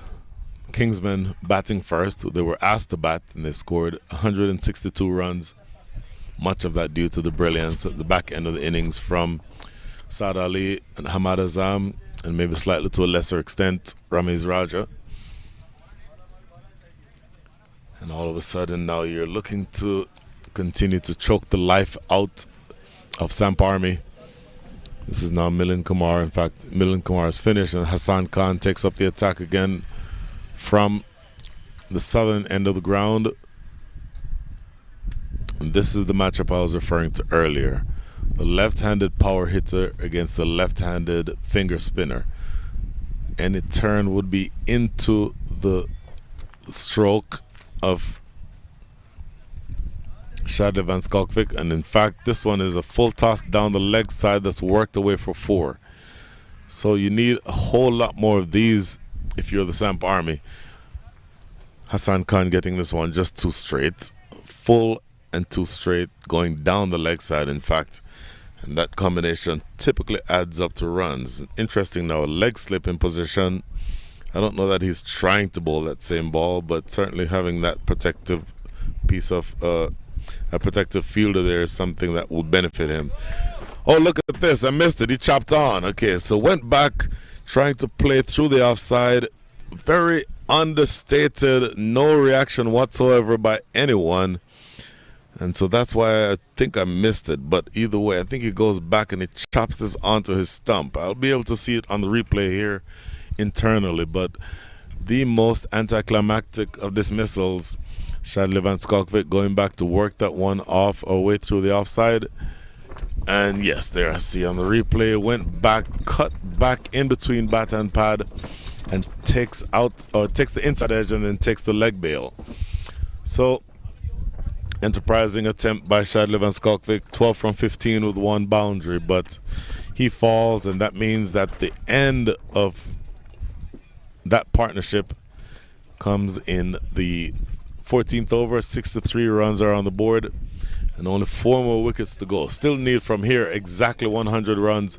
So you need 100 runs in 40 balls, and you need to get them from the lower portion of your lineup. New batter now is going to be Neil Narvekar, left-handed batter. So one lefty replacing another. 2 balls remaining here in Hassan Khan's second over. Tossed up, goes for the big swipe. Trickles off the outer edge and in fact takes a couple of bounces and goes to slip. So each one of these deliveries is resulting in more and more difficulty down the leg side. This time, umpire Brian Kane says you'll have to re-bowl that.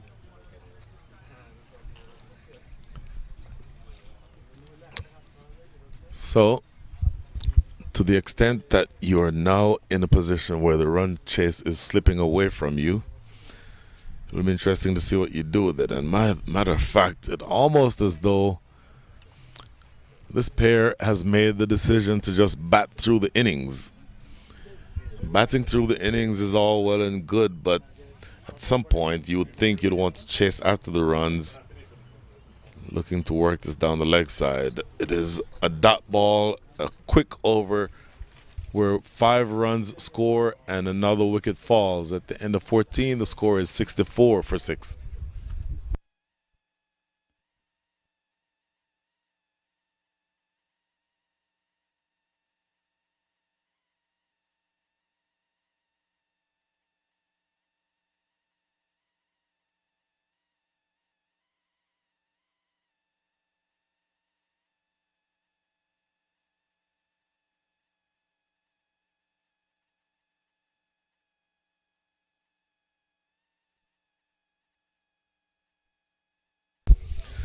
$64 for 6, and it will be Milind Kumar who will continue. 2 overs so far for 8.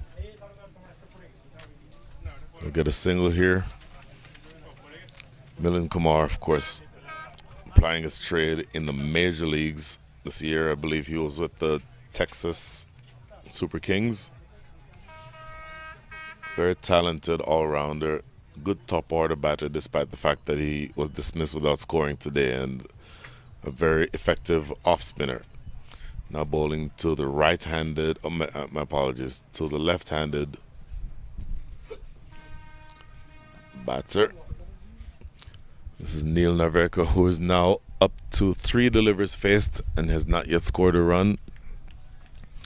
And scoring is not going to become any easier the rest of the way, you wouldn't think. This is driven past the bowler himself, and they'll get a single.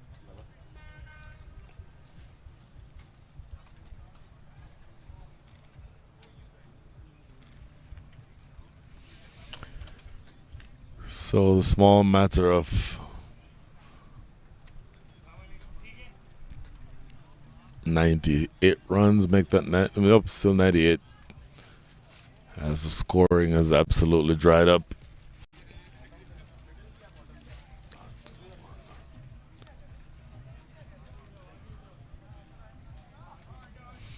Two balls now remaining in over number 15. Single again, but once again, these singles do you no good from here. You're to the point now, and this probably is the last time worth mentioning it, as this is going to be almost 19 runs a ball and over that you need from here. And this is a single down to deep mid wicket.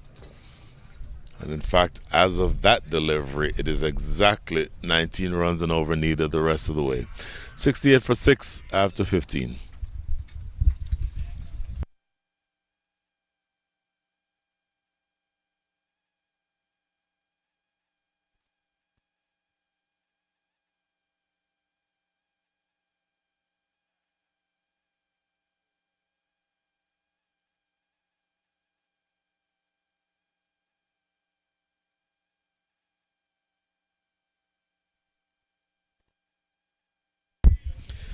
So what was supposed to be a high-stakes clash has essentially devolved into batting practice.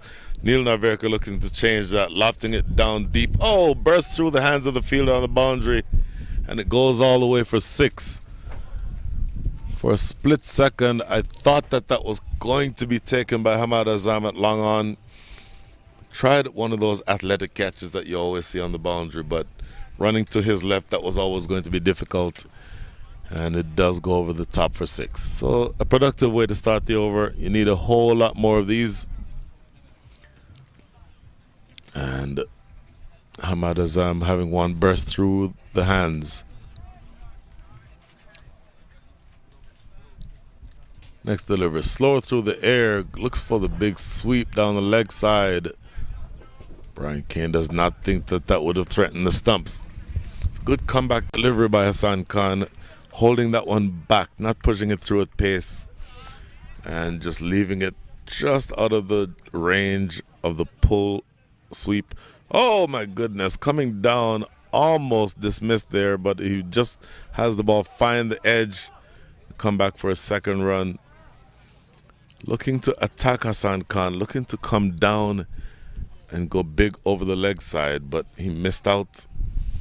And luckily for him, Neil Narvekar, the ball kisses enough off of the bat to get away from Ramiz Raja, and they get a couple.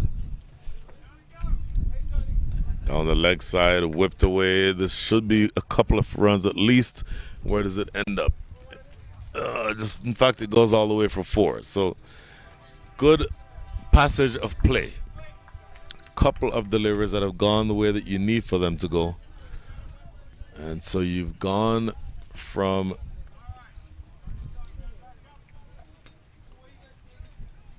an over where only 4 runs were scored to an over where already 12 have scored, and you still have 2 to come. Oh, finds the outside edge again, this time just trickling down into the backward point area.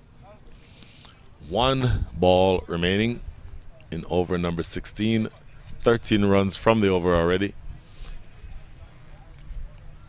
And the scoring rate is exactly up to an Austin area code 512. Works this one off the back foot down into the deep point area. That is 1 ball, make that 1 run to score to close things out in over number 16. At the end of 16, the score is 82 for 6.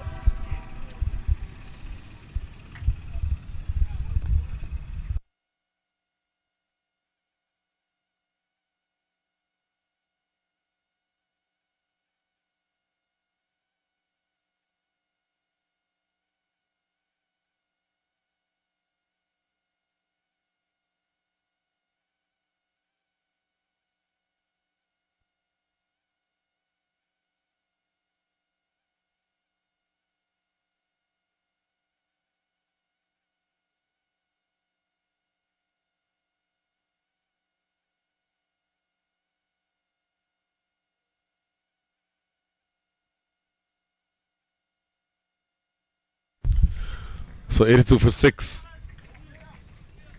Now the 81 runs needed for what it's worth in the next 24 balls. I'll let you decide whether or not that's doable. New bowler. This is going to be, in fact, no, Hassan Khan is done. It's going to be, we'll get the new bowler as soon as we can.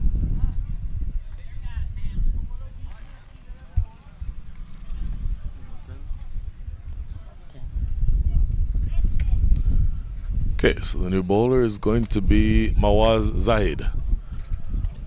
Right arm over the wicket, full toss. Oh, down the leg side. That's going to be a wide, and it's going to be 4 bonus runs. Good length on that delivery if you're looking for the Yorker, but the line is too far down the line of off, or down the leg side rather, and it goes away for 4 bonus runs. So 5 runs total. No legal deliveries yet bowled in this over for Mawaz Zahid.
Okay, back to live action. Apologies for that slight delay, but action is back in the middle of the field. Mawaz Zahid still has the ball in hand.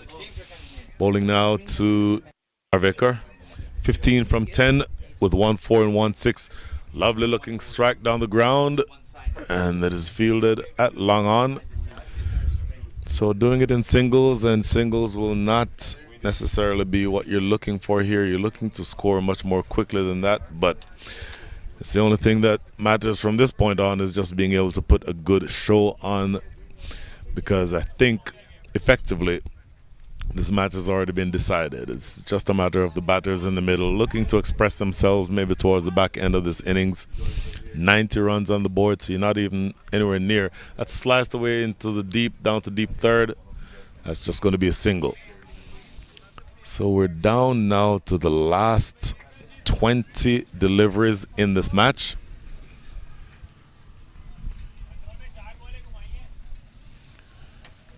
And Neil Narvekar been there for a while now. 16 from 12 with 1-4 and 1-6.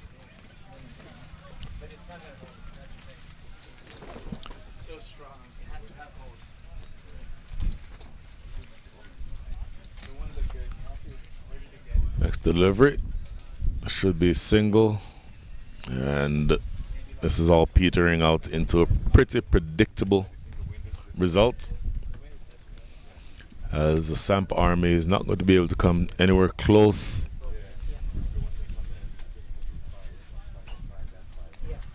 to where they need to get to, which is something approaching victory. That's, I think, effectively already a thing of unrealistic expectations.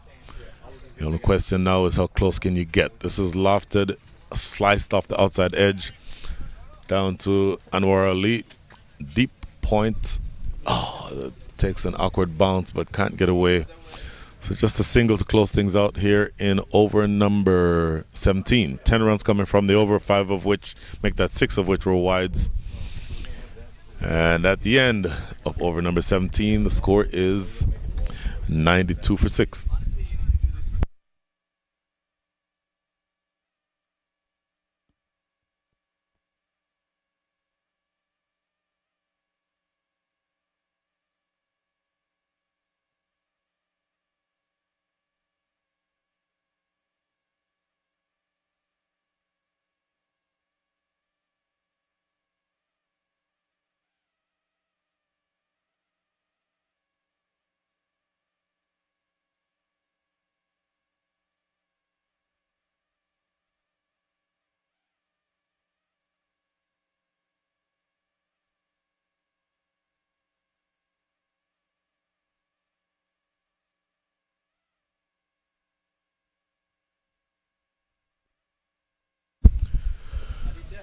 So 18th over about to start. Hassan Khan to continue. Going past the outside edge once again.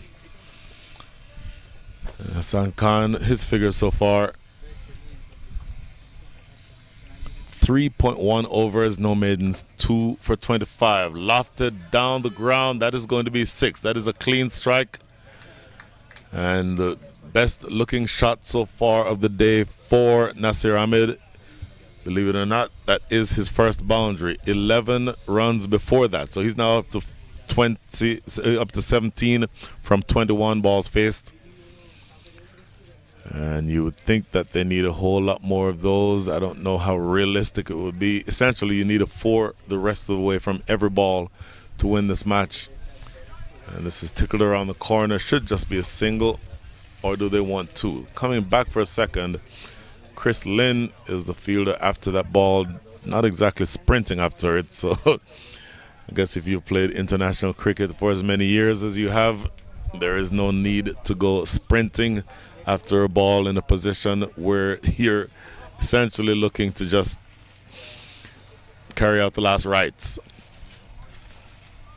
Advancing down the track, half-hearted appeal by the bowler, animated appeal by the keeper, who is now staring at umpire Brian Kane. I don't know that he wants to do that. Brian Kane is probably warning him as we speak. So it will be interesting to see how this plays itself out. Brian Kane, really good umpire, and does not like that type of reaction by any player. And this is worked off the back foot. That's actually a really well-timed shot off of the back foot, getting it in the extra cover area. Nobody out there. And they get 4 more. Good-looking stroke. Nasir Ahmed, now 21. Make that, 21 from 24 balls faced. And to the extent that you have to start pushing towards something relating to respectability, he's performing well here. Force down the ground should just be a single. And so you're down to the last ball here of the day. If you're Hassan Khan, economy rate a little higher than you'd normally see from him, 3.5 overs. In fact, that is the last over. So that's the end of the over. Over, up, score is 106 for 6.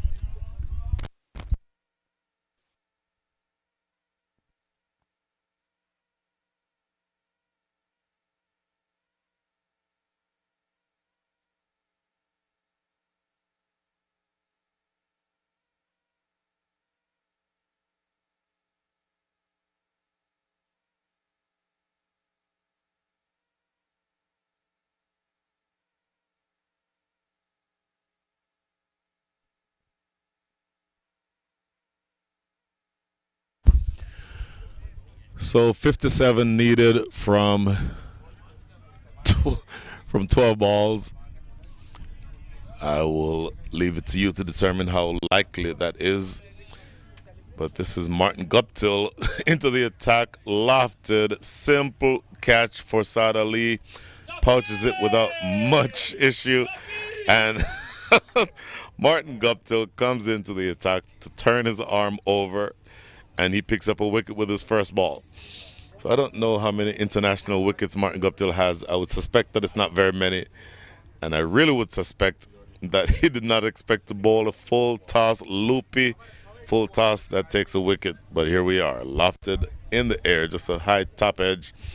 It's actually Nasir Ahmed who loses his wicket to Martin Guptill. I don't know how happy he will be about that.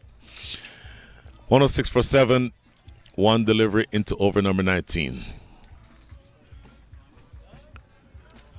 So the new batter coming in to replace Nasir Ahmed is going to be Dane Peat. So a lot of former international players are in this match, in this tournament. Dane Peat, the former South African off spinner. And Dane Peat, I think, would be happy with just coming in to work the ball around, and I can't expect that you get a whole lot from this. So international bowler to international batter. This is a swipe and a miss outside the line of off. You all might be able to hear the music in the background, and the only thing that would have woken up my Trinidadian friends is some soca music being played as this is lofted down the ground, and it goes, I believe, for 6. Let's see. Nope, lands just inside. It's 4. So a little bit of life being breathed into the back end of this innings won't make a very big difference in the context of this game, but you'd think this pair is out there to have fun. Slower through the air, lofted into the deep toward mid-wicket. Should be 4. No, picked up by Harmeet Singh down at the boundary. They'll jog a second. So Martin Guptill came in. 7 runs conceded already, just 1 ball remaining here in this over. And here's, looks big. Inside edge onto the pad, no run. That should be, nope. In fact, I might have been incorrect. I think there is 1 ball left in the over. Here's that last ball. Short. Powered away into the deep. More work out there for Harmeet Singh. Should just be a single. And that is the end of over number 19. Last 6 coming up. They need 50 runs from 1 over. We'll be right back.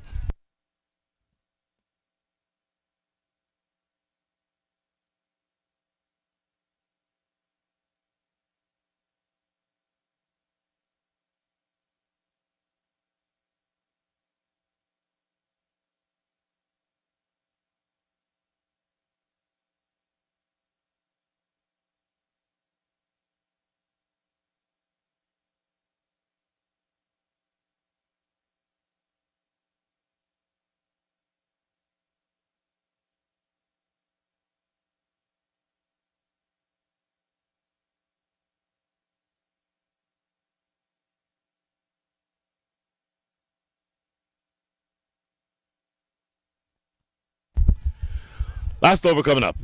First ball in that last over. Big hoik and a miss. And this should be...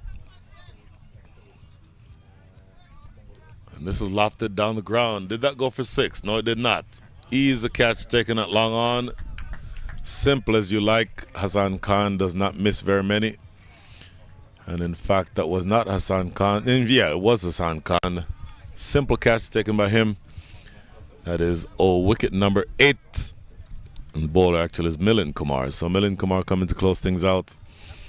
And yet another wicket falls. That is the end of Dane Pete. And I think you'll see what happens here with 4 balls to go. This match is essentially already finished. We'll go through the scorecard in a second as the new batter coming to the crease is going to be Bravesh Shetty.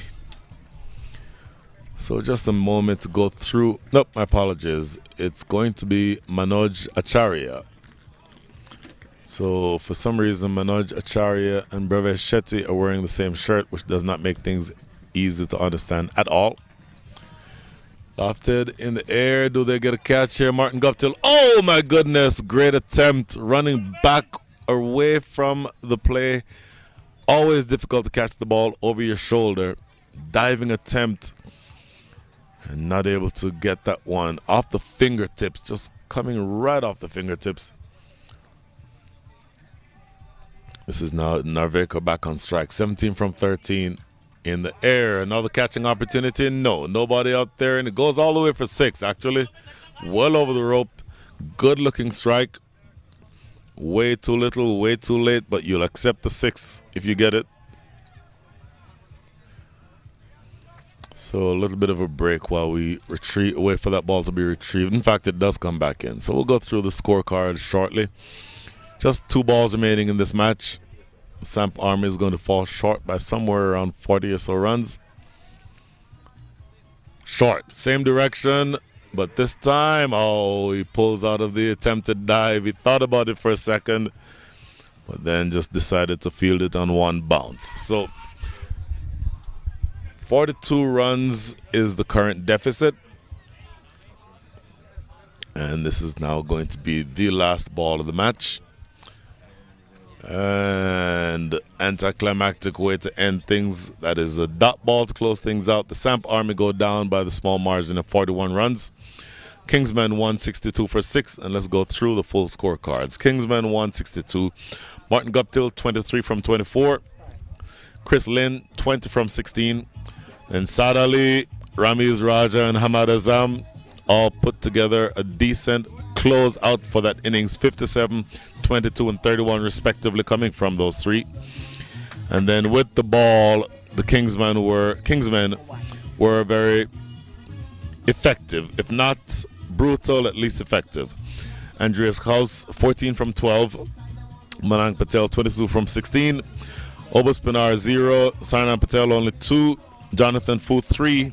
Nasir Ahmed 22 from 26. Shadley Van Skalkvik 12 from 17. Neil Narveka 24 from 15. And then Pete 7. Manoj Acharya 1. That is the total score. Once again, the Samp Army falling short. The Kingsmen winning by the small margin of 41 runs. So great start here for the Atlanta Open 2023. I think that we'll hang on. Don't go anywhere. We'll have an interview at the very end with the person who I believe is the player of the match. That would be Saad Ali. So we'll get back to that very shortly. We'll get Saad Ali to get his thoughts for a minute.